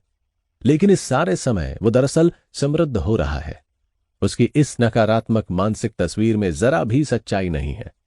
ये एक झूठ है जो एक अदृश्य कपड़े से बना है।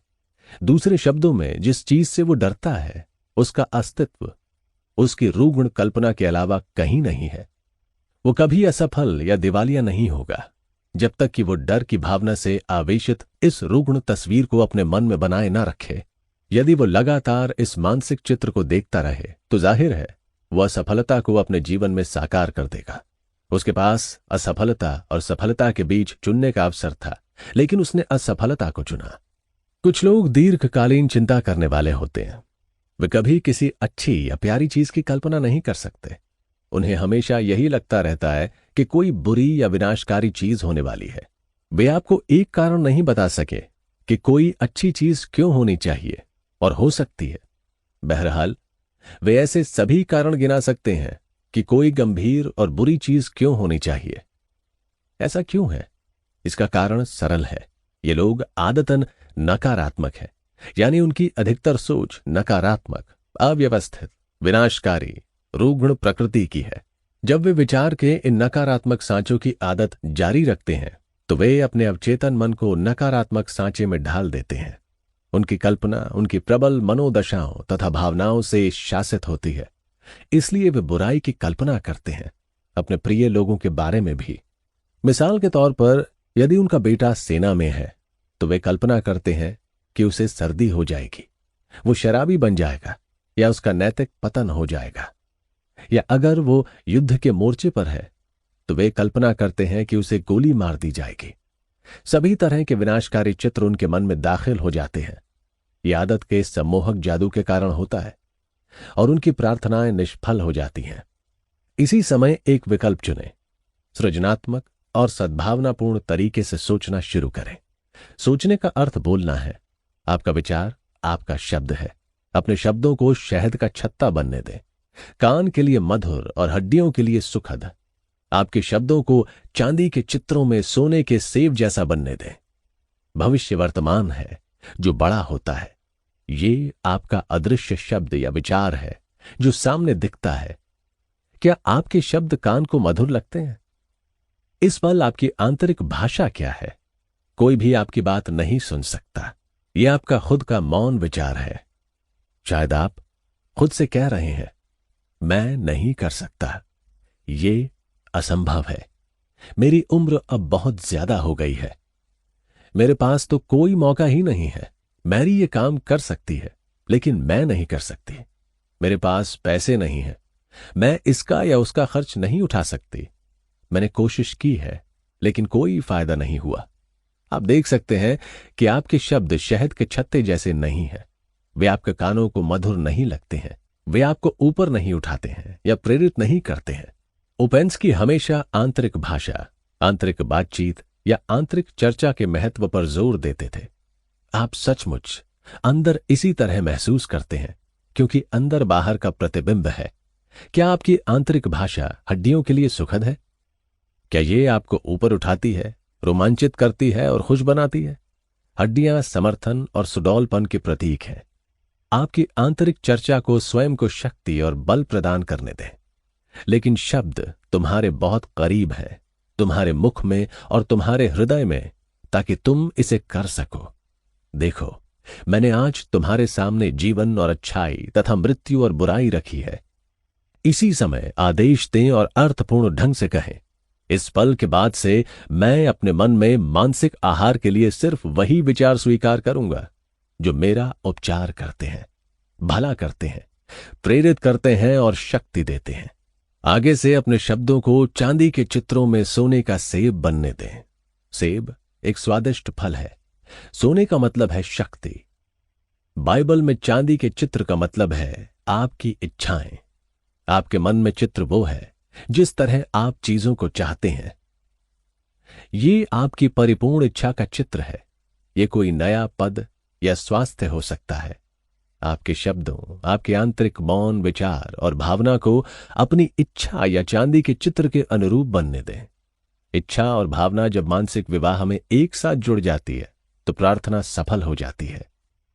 ये सुनिश्चित करें कि आप बाइबल की कल्पना का अनुसरण करें और अपने शब्दों को कान के लिए मधुर बनने दें। आप इस वक्त अपने कान को क्या दे रहे हैं? आप किसकी बात सुन रहे हैं? आप किसकी ओर ध्यान दे रहे हैं? आप जिस पर ध्यान देंगे वही आपके मन में बढ़ेगा, उसका विस्तार होगा और वो कई गुना बढ़ेगा। पौल कहते हैं, आस्था सुनने से आती है। ईश्वर के महान सत्य सुने, ईश्वर की आवाज सुने। वो किस भाषा में बोलते हैं? ये गैलिक, फ्रेंच या इतालवी नहीं है, बल्कि प्रेम, शांति, खुशी, सद्भाव, आस्था, विश्वास और सामंजस्य की मनोदशा या शाश्वत भाषा है। अपने कान ईश्वर के इन गुणों और शक्तियों पर लगाएं। इन गुणों को मानसिक रूप से ग्रहण करें। जब आप ऐसा करना जारी रखते हैं तो आप इन सकारात्मक स्थायी गुणों के आदी हो जाएंगे और प्रेम का नियम आपको शासित करेगा। आपने इस लोकप्रिय कथन को सुना होगा, मनुष्य को ईश्वर की छवि और उसके समान बनाया गया है। इसका मतलब है कि आपका मन ईश्वर का मन है, क्योंकि सिर्फ एक ही मन है। आपकी आत्मा ईश्वर की आत्मा है और आप ठीक उसी तरीके से और किसी नियम के जरिए सृजन करते हैं जिससे ईश्वर करता है। आपका व्यक्तिगत संसार यानी अनुभव, परिस्थितियां, स्थितियां, परिवेश, साथ ही आपकी शारीरिक सेहत, आर्थिक अवस्था और सामाजिक जीवन आदि आपकी ही मानसिक छवियों या चित्रों से बने हैं। समान ही समान को आकर्षित करता है। आपका संसार एक आईना है जो आपको विचारों, भावनाओं, विश्वासों और आंतरिक बातचीत के आपके आंतरिक संसार का प्रतिबिंब दिखा रहा है। यदि आप अपने खिलाफ बुरी शक्तियों की कल्पना शुरू करते हैं या ये सोचते हैं कि कोई शाप आपके पीछे पड़ा है या दूसरी शक्तियां और लोग आपके खिलाफ काम कर रहे हैं, तो आपका अधिक गहरा मन प्रतिक्रिया करेगा। वो आपके मन में रखे इन नकारात्मक चित्रों और डरों के अनुरूप परिणाम देगा। इसलिए आप कहेंगे कि हर चीज आपके खिलाफ है, या सितारे आपके खिलाफ है, या आप कर्म, पूर्व जन्म या किसी भूत प्रेत को दोष देने लगेंगे। वास्तव में अज्ञान ही एकमात्र पाप है। दर्द सजा नहीं है, ये तो आपकी आंतरिक शक्ति के दुरुपयोग का परिणाम है। उसे एक सत्य पर लौटें और एहसास करें कि सिर्फ एक आध्यात्मिक शक्ति है और ये आपके मन के विचारों व छवियों के जरिए काम करती है। समस्याएं, परेशानियां और संघर्ष इस वजह से है कि इंसान दरअसल डर और गलती के झूठे देवताओं के पीछे भटक गया है। उसे केंद्र भीतर की ईश्वरीय उपस्थिति की ओर लौटना चाहिए।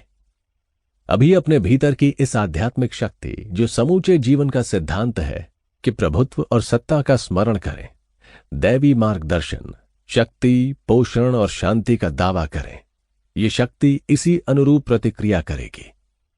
अब मैं ये बताऊंगा कि आप कैसे निश्चित रूप से और सकारात्मक रूप से अपने अवचेतन मन को कोई विचार या मानसिक चित्र दे सकते हैं।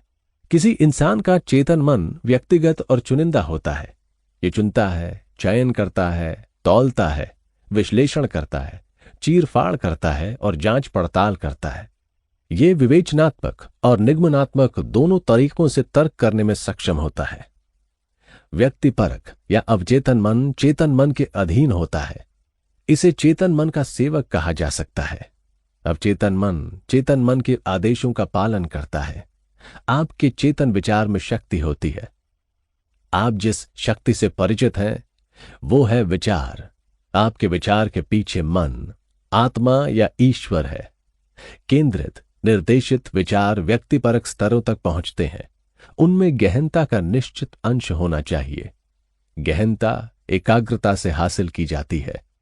एकाग्रता का मतलब है केंद्र पर लौटना और अपने भीतर की असीम शक्ति पर मनन करना, जो मुस्कुराती शांति में पसरी होती है। सही तरीके से एकाग्र होने के लिए आप अपने मन के पहिए रोक देते हैं और एक शांत, तनाव मुक्त मानसिक अवस्था में दाखिल हो जाते हैं। जब आप एकाग्र होते हैं तो आप अपने विचारों को समेटते हैं, अपना सारा ध्यान अपने आदर्श, लक्ष्य या उद्देश्य पर केंद्रित करते हैं। अब आप एक केंद्रीय बिंदु पर हैं, जहां आप अपना पूरा ध्यान और निष्ठा अपने मानसिक चित्र को दे रहे हैं। केंद्रीय ध्यान की विधि आवर्धक लेंस से मिलती जुलती है। यह सूर्य की किरणों को फोकस करने वाली बात है।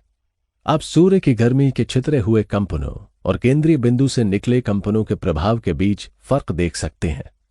आप आवर्धक लेंस से किरणों को इस तरह केंद्रित कर सकते हैं कि वे किसी खास वस्तु को जला दे।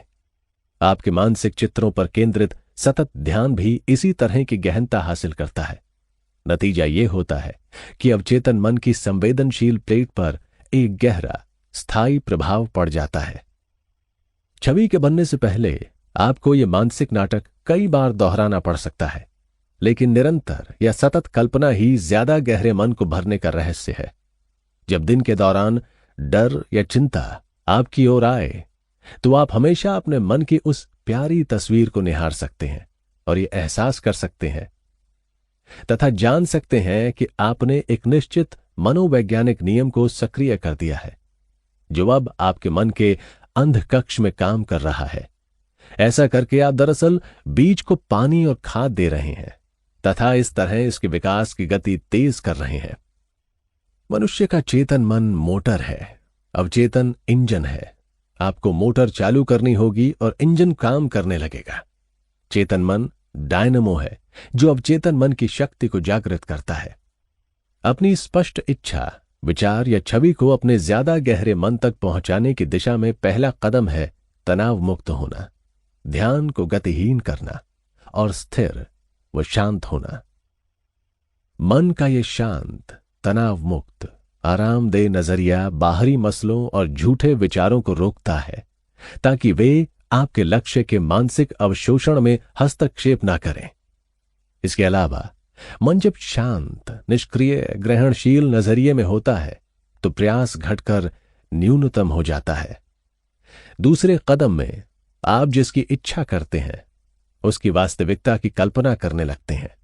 मिसाल के तौर पर आप कोई घर बेचना चाह सकते हैं। रियल एस्टेट ब्रोकर्स के साथ निजी बातचीत में मैंने उन्हें बताया कि मैंने अपना खुद का घर कैसे बेचा। उन्होंने भी इस तरीके को आजमाया और उन्हें उल्लेखनीय परिणाम मिले। मैंने अपने घर के सामने बगीचे में एक साइन बोर्ड लगा दिया जिस पर लिखा था, मालिक द्वारा बिकाऊ है। साइन बोर्ड लगने के दूसरे दिन मैंने खुद से पूछा, जब मैं सोने जा रहा था, मान लो तुम्हारा घर बिक गया, फिर तुम क्या करोगे? मैंने अपने खुद को सवाल का जवाब देते हुए कहा, मैं उस साइन बोर्ड को उखाड़ दूंगा और गैराज में फेंक दूंगा। अपनी कल्पना में मैंने उस साइन बोर्ड को पकड़ा, उसे जमीन से उखाड़ा, अपने कंधों पर रखा और गैराज तक जाकर उसे फर्श पर फेंक दिया।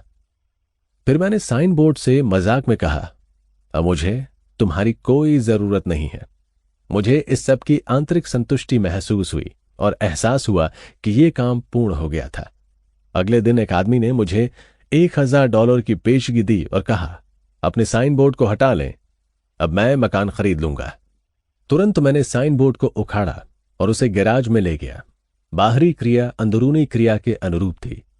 इस बारे में कुछ भी नया नहीं है। जैसा भीतर वैसा बाहर, यानी आपके जीवन के वस्तुपरक पर्दे पर जो भी होता है अवचेतन मन पर अंकित चित्र के अनुरूप ही होता है। यह तकनीक या विधि हमारी बाइबल से ज्यादा पुरानी है। बाहर जो है वो अंदर का प्रतिबिंब है। बाहरी क्रिया अंदरूनी क्रिया का अनुसरण करती है। एक बहुत बड़े संगठन ने मुझे उनके लिए थोड़ा आध्यात्मिक कार्य करने का जिम्मा सौंपा। धोखाधड़ी के साधनों से दूसरे उनके वृहद खनन और अन्य हितों पर दावा करने की कोशिश कर रहे थे। वे कानूनी चालों से कंपनी को परेशान कर रहे थे और कुछ नहीं के बदले कुछ पाने की कोशिश कर रहे थे। मैंने वकील से कहा कि वो अपनी कल्पना में हर दिन कई बार नाटकीय रूप से कल्पना करे कि वो कंपनी के जिस प्रेसिडेंट की तरफ से मुकदमा लड़ रहा था वो उसे आदर्श सद्भावनापूर्ण समाधान पर बधाई दे रहा था। जब उसने सतत मानसिक अमल द्वारा मानसिक चित्र कायम रखा तो व्यक्तिपरक चेतना ने उसे कुछ नए विचार दिए।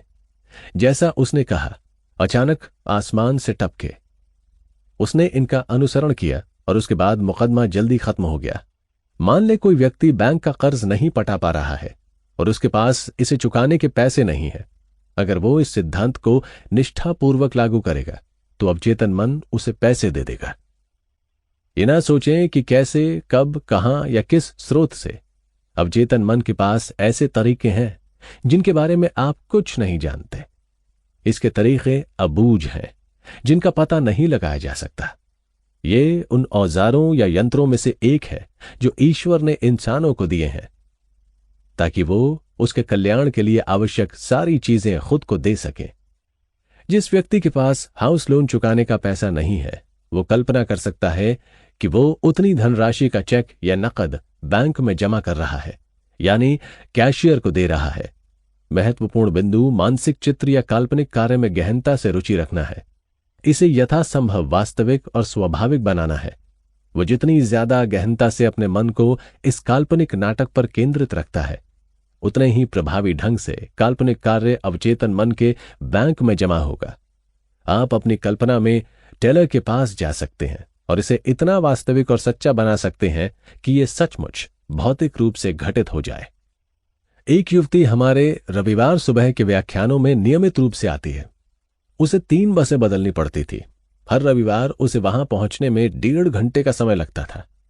मेरे एक व्याख्यान में मैंने बताया कि एक युवक ने कार के लिए प्रार्थना की और वो उसे कैसे मिली। वो घर गई और इस तरह के प्रयोग करने लगी। यहां उसकी चिट्ठी का अंश है जो उसकी अनुमति से प्रकाशित किया जा रहा है। प्रिय डॉक्टर मर्फी, मुझे कैडिलैक ऐसे मिली। मैं रविवार और मंगलवार को व्याख्यान सुनने आना चाहती थी। अपनी कल्पना में मैं उसी प्रक्रिया से गुजरी जिससे मैं तब गुजरती अगर मैं सचमुच कार चला रही होती। मैं शोरूम तक गई और सेल्समैन मुझे एक कार में घुमाने ले गया। मैंने उसे कई ब्लॉक में चलाया। मैंने बार बार कैडिलैक के अपना होने का दावा किया। मैंने कार में बैठने, उसे चलाने, उसकी सीट का अनुभव करने आदि का मानसिक चित्र 2 सप्ताह से ज्यादा समय तक लगातार देखा। पिछले रविवार मैं एक कैडिलैक में बैठकर अपनी मीटिंग में आई थी। इंगलवुड के मेरे अंकल गुजर गए थे। उन्होंने अपनी कैडिलैक और पूरी जायदाद मेरे नाम छोड़ी थी।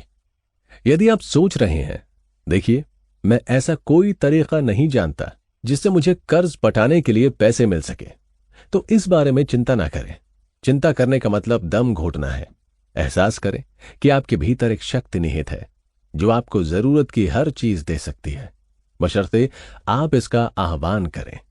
आप भावना और विश्वास के साथ अभी ये आदेश दे सकते हैं, मेरा मकान सारे कर्ज से मुक्त है और दौलत मेरी ओर सैलाब में प्रवाहित होती है। ये ना सोचें या पूछें कि आपकी प्रार्थना कैसे पूरी होगी। आप आवश्यक स्पष्ट काम करेंगे और आपको पता होगा कि अवचेतन प्रज्ञा आपके सारे कदमों को मार्गदर्शन दे रही है, क्योंकि ये जानती है कि आपकी इच्छाओं को पूरा करने के लिए किन किन चीजों की जरूरत है। आप मॉर्गेज कंपनी के एक पत्र की कल्पना भी कर सकते हैं जिसमें जानकारी दी गई हो कि आपने भुगतान कर दिया है। इस चित्र में आनंदित हों और अपने मन में उस काल्पनिक पत्र के साथ जिएं जब तक कि यह विश्वास न बन जाए। अभी विश्वास करें कि आपके भीतर एक शक्ति है जो उसे प्रकट करने में सक्षम है, जिसकी आप कल्पना करते हैं और सच मानते हैं। आलस से बैठे रहने, दिवा स्वप्न देखने और अपनी मनचाही चीजों के सपने देखने मात्र से वो आपकी ओर आकर्षित नहीं होगी। आपको तो जानना और मानना होगा कि आप मन के एक नियम को सक्रिय कर रहे हैं। आप जो चीज चाहते हैं उसे साक्षर करने के लिए अपने मन को सृजनात्मक इस्तेमाल करने की ईश्वर प्रदत्त शक्ति पर विश्वास करें। जाने कि आप क्या चाहते हैं। अवचेतन मन विचारों को कार्यान्वित करेगा, क्योंकि आपके पास एक निश्चित स्पष्ट विचार है कि आप क्या हासिल करना चाहते हैं। अपनी इच्छा की पूर्णता की स्पष्ट रूप से कल्पना करें। इस तरह आप अवचेतन को काम करने के लिए कुछ निश्चित दे रहे हैं। अवचेतन मन वो फिल्म है जिस पर चित्र की छाप छूटती है। अवचेतन उस चित्र को विकसित करता है और उसे एक भौतिक वस्तु के रूप में आपकी ओर भेजता है। कैमरा आप हैं जो चेतन रूप से केंद्रित ध्यान द्वारा अपनी इच्छा के साकार होने की कल्पना कर रहे हैं। जब आप एक तनाव मुक्त प्रसन्न चित्त मनोदशा में ऐसा करते हैं तो चित्र अवचेतन मन की संवेदनशील फिल्म पर अंकित हो जाता है। आपको समय के एक्सपोजर की जरूरत भी होती है। यह 2-3 मिनट या लंबा हो सकता है, जो आपके स्वभाव, भावना और समझ पर निर्भर होता है। महत्वपूर्ण बात ये याद रखना है कि महत्वपूर्ण समय नहीं है, महत्वपूर्ण तो आपकी चेतना, भावना या आस्था की गुणवत्ता है। आमतौर पर कहें तो आपका ध्यान जितना ज्यादा केंद्रित व तल्लीन होता है और समय जितना ज्यादा लंबा होता है, आपकी प्रार्थना का जवाब उतना ही आदर्श होगा। विश्वास करें कि आपने प्राप्त कर लिया है और आप प्राप्त कर लेंगे। जो भी तुम विश्वास के साथ प्रार्थना में मांगोगे वो तुम्हें मिलेगा। यकीन करना किसी चीज को सच के रूप में स्वीकार करना है या वो होने की अवस्था में जीना है। जब आप इस मनोदशा को कायम रखते हैं तो आप प्रार्थना के सफल होने की खुशी अनुभव करेंगे। अध्याय 3, सफलता की कल्पना कैसे करें। ईश्वर अपने कामों में हमेशा सफल होता है। मनुष्य के पास सफल होने के सारे साधन हैं, क्योंकि ईश्वर उसके भीतर है। ईश्वर की सारी विशेषताएं, गुण और शक्तियां उसके भीतर है। आप जीतने, विजयी होने और नियंत्रण में रहने के लिए पैदा हुए थे।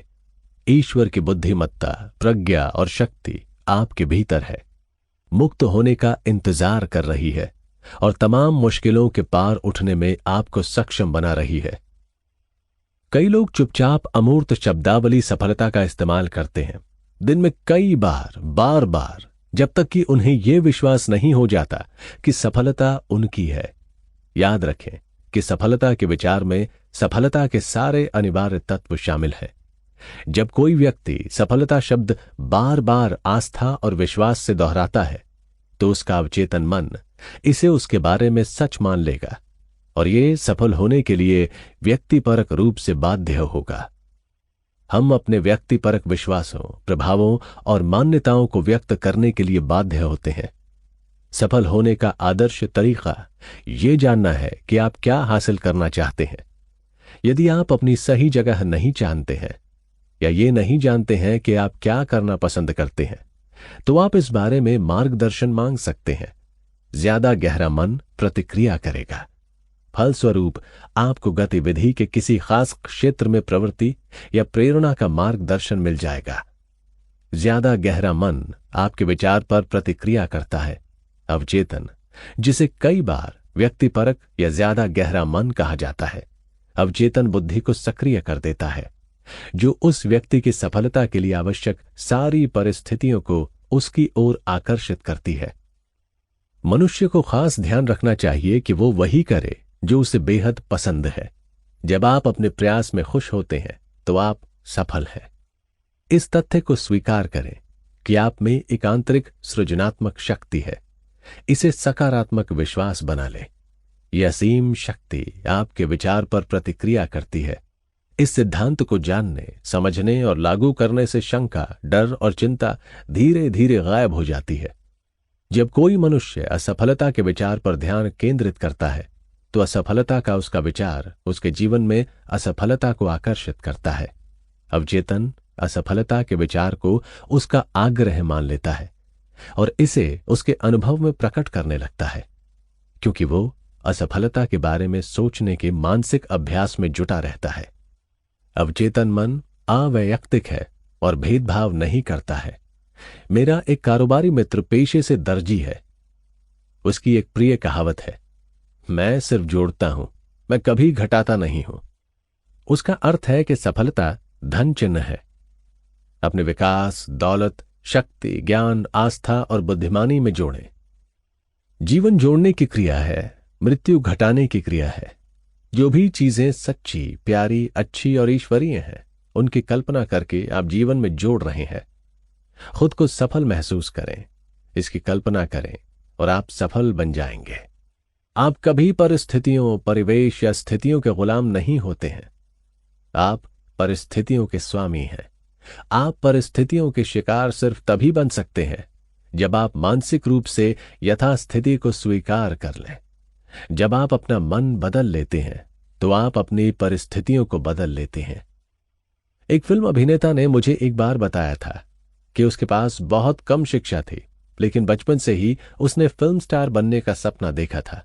खेत में घास काटते समय, गायों को घर लाते समय या उनका दूध निकालते समय वो कहता था, मैं लगातार कल्पना करता था कि मैं अपना नाम एक बड़े थिएटर में चौंधियाते हुए देखता था।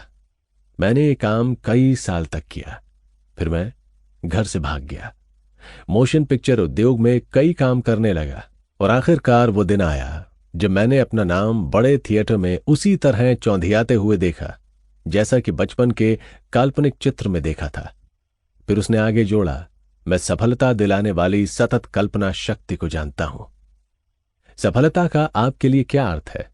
आप निसंदेह दूसरों के साथ अपने संबंध में सफल होना चाहते हैं। आप अपने चुने हुए काम या पेशे में असाधारण बनना चाहते हैं। आप एक सुंदर घर के मालिक बनना चाहते हैं। आप वो सारा पैसा चाहते हैं जिसकी जरूरत आपको खुश और आरामदेह ढंग से रहने के लिए है। आप अपनी प्रार्थनाओं में सफल होना चाहते हैं और अपने भीतर की शाश्वत शक्ति के संपर्क में रहना चाहते हैं। आप जो करने की हसरत रखते हैं वो करते हुए अपनी कल्पना करें। आप जो चीजें पाने की हसरत रखते हैं वो चीजें पाने की कल्पना करें।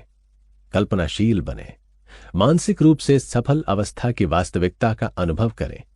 बार बार चेतना की अवस्था में दाखिल हों। इसकी आदत डाल लें। फिर आप पाएंगे कि आपके सपने को हासिल करने के लिए जो भी चीज आवश्यक है उसकी ओर आपका मार्गदर्शन किया जाएगा। हर रात सफल और पूर्ण संतुष्ट महसूस करते हुए सोने जाएं। अंततः आप अपने अवचेतन मन पर सफलता के विचार की छाप छोड़ने में सफल हो जाएंगे। मैं दवा की दुकान के एक क्लर्क को जानता हूं जो एक लाइसेंस्ड फार्मासिस्ट था। उसे हर सप्ताह $40 और बिक्री पर कमीशन मिल रहा था। उसने मुझसे कहा, 25 साल बाद मुझे पेंशन मिलेगी और मैं रिटायर हो जाऊंगा। मैंने उससे कहा, तुम अपना खुद का स्टोर क्यों नहीं खोलते? इस जगह से बाहर निकलो, अपनी निगाह ऊपर उठाओ, अपने बच्चों के लिए सपना देखो। शायद तुम्हारा बेटा डॉक्टर बनना चाहता है या तुम्हारी बेटी संगीतकार बनना चाहती है। उसका जवाब था कि उसके पास कोई पैसा नहीं है। वो इस तथ्य की ओर जागृत होने लगा कि वो जिसे भी सच मान लेगा वो उसे प्रकट कर सकता है। आपके लक्ष्य की दिशा में पहला कदम है मन में विचार का जन्म और दूसरा कदम है उस विचार का बाहरी संसार में प्रकट होना। वो कल्पना करने लगा कि वो अपने खुद के स्टोर में था। वो मानसिक रूप से इस काम में तल्लीन हुआ। उसने शीशियां जमाई, नुस्खे बनाए और स्टोर में ग्राहकों का इंतजार कर रहे कई क्लर्कों की कल्पना की। उसने एक बड़े बैंक बैलेंस का मानसिक चित्र देखा। किसी अच्छे अभिनेता की तरह उसने भूमिका को जिया।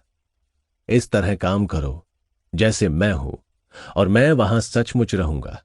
इस औषधि विक्रेता क्लर्क ने अभिनय में खुद को पूरे दिल से झोंक दिया, इस मान्यता में जीते हुए, चलते हुए और काम करते हुए कि उसका स्टोर उसका था। आगे की कहानी रोचक थी। उसे उसके पद से हटा दिया गया। वो एक बड़े चेन स्टोर में मैनेजर बन गया और बाद में डिस्ट्रिक्ट मैनेजर। उसने 4 साल में इतना पैसा कमा लिया कि खुद के ड्रग स्टोर के लिए डाउन पेमेंट कर सके। उसने इसे अपने सपनों की फार्मेसी कहा। उसने कहा, यह ठीक वैसा ही स्टोर था जैसा मैंने अपनी कल्पना में देखा था। वो अपने चुने हुए क्षेत्र में सफल बन गया और वो करके खुश था जो करना उसे प्रिय था। जो व्यक्ति आदतन सर्वश्रेष्ठ की उम्मीद करता है और आस्था का मानसिक नजरिया रखता है, उसका जीवन में सफल होना और तरक्की करना तय है।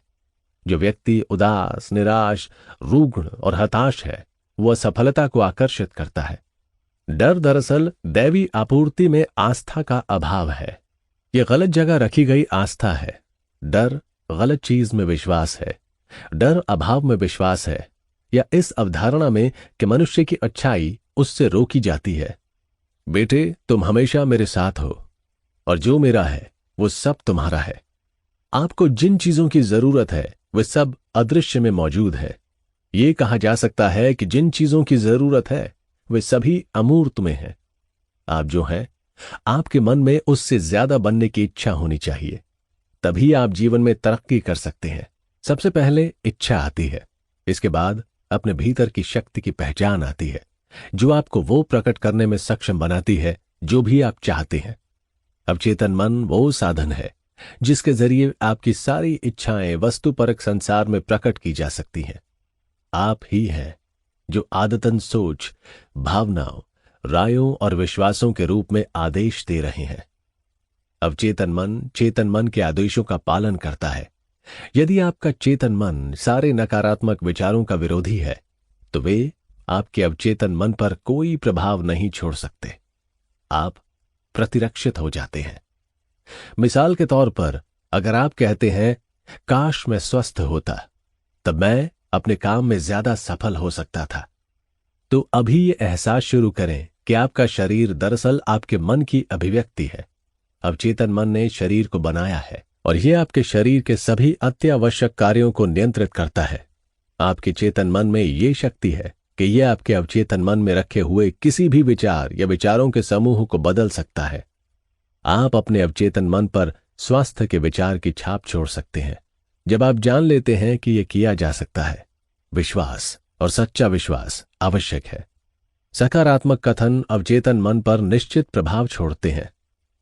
अवचेतन पर छाप छोड़ने का एक अद्भुत तरीका अनुशासित या वैज्ञानिक कल्पना के जरिए है। उदाहरण के लिए, अगर आपका घुटना सूजा हो और आप लंगड़ा रहे हो, तो कल्पना करें कि आप वो सारी चीजें कर रहे हैं जो आप आदर्श स्वस्थ होने पर करते। आप कह सकते हैं कि मैं बस बैठकर शहर जाऊंगा, मित्रों से मिलूंगा, घुड़सवारी करूंगा, तैराकी करूंगा या हाइकिंग करूंगा।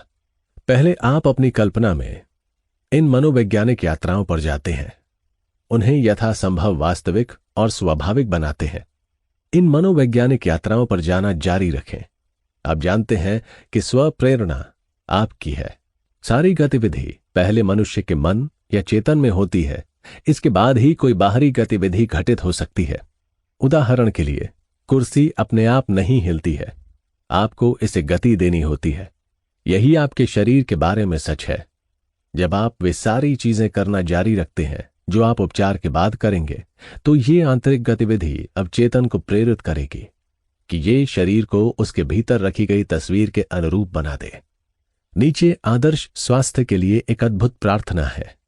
मैं दक्षिण अफ्रीका में एक पादरी को जानता था जिसने इस प्रार्थना द्वारा अपना उपचार किया। दिन में कई बार वो मानसिक और शारीरिक दृष्टि से पूरी तरह तनाव मुक्त हो जाता था। फिर वो धीरे धीरे और शांति से कहता था, ईश्वर की पूर्णता इस समय मेरे जरिए अभिव्यक्त हो रही है। स्वास्थ्य का विचार इसी समय मेरे अवचेतन मन में भर रहा है। ईश्वर की मेरे लिए जो छवि है वो आदर्श है। और मेरा अवचेतन मेरे शरीर को उस आदर्श छवि की आदर्श समानता में बनाता है जो ईश्वर के मन में मौजूद है। यह आदर्श स्वास्थ्य के विचार को आपके अवचेतन मन तक पहुंचाने का एक सरल और आसान तरीका है। आप ये जानकर और एहसास करके आत्मविश्वास विकसित कर सकते हैं कि कोई भी चीज आपको सफलता पाने से नहीं रोक सकती। अपने मन में यह विश्वास भर लें कि इस आंतरिक शक्ति का आह्वान सारी बाधाओं से उबरने के लिए किया जा सकता है। आप में यह विश्वास और संकल्प होना चाहिए कि आप उसे हासिल कर सकते हैं जो आप करने निकले हैं। ये सकारात्मक नजरिया ही विश्वास बनता है। आपने बाइबल की अभिव्यक्ति सुनी है, आपकी आस्था के अनुरूप ही आपके साथ किया जाता है। ईश्वर में आस्था ये एहसास है कि सिर्फ एक ही आध्यात्मिक शक्ति है जो सर्वत्र व्याप्त है, सर्वज्ञाता है, सर्वशक्तिमान है, समूचा प्रेम, समूचा प्रकाश, समूचा सौंदर्य, समूचा जीवन और मुश्किल के समय में सदा मौजूद सहायता है। जान लें कि उसकी शक्ति आपके विचार पर प्रतिक्रिया करती है। ईश्वर को इस तरह देखना छोड़ें जैसे वो लंबी दाढ़ी वाला हो और आसमान में रह रहा हो। ईश्वर मनुष्य का सार है, ईश्वर मनुष्य का जीवन है। हम ईश्वर को समूचा नहीं समझ सकते क्योंकि सीमित मन असीम मन को पूरी तरह कभी नहीं समझ सकता। मिसाल के तौर पर आपका चेतन मन और अवचेतन मन ईश्वर के प्रक्षेपीकरण है, वे कार्यकारी औजार हैं। ईश्वर असीम बुद्धिमत्ता, असीम प्रेम, असीम प्रज्ञा, परम आनंद, अमर सद्भाव और अनिर्वचनीय सौंदर्य है। ये सभी और बाकी ईश्वर के गुण और विशेषताएं हैं। आप जीवन के समुद्र में गोते नहीं लगा रहे हैं। जीवन के सृजनाकार ने आपको मझधार में छोड़ नहीं दिया है। उसकी उपस्थिति और शक्ति आपके भीतर है।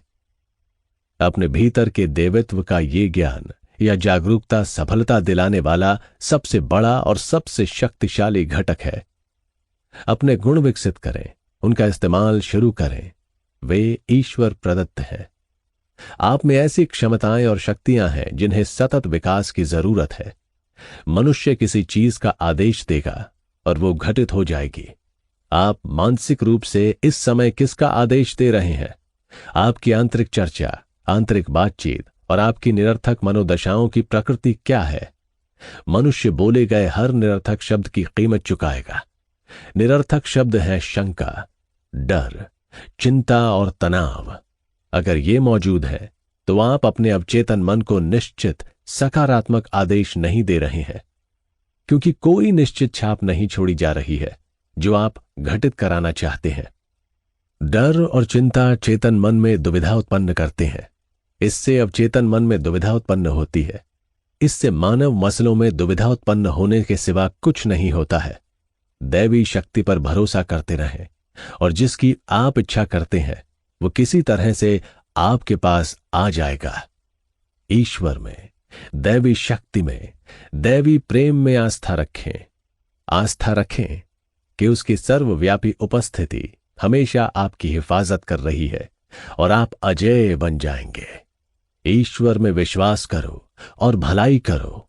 इस तरह तुम धरती पर रहोगे और तुम्हें सचमुच सब कुछ मिलेगा।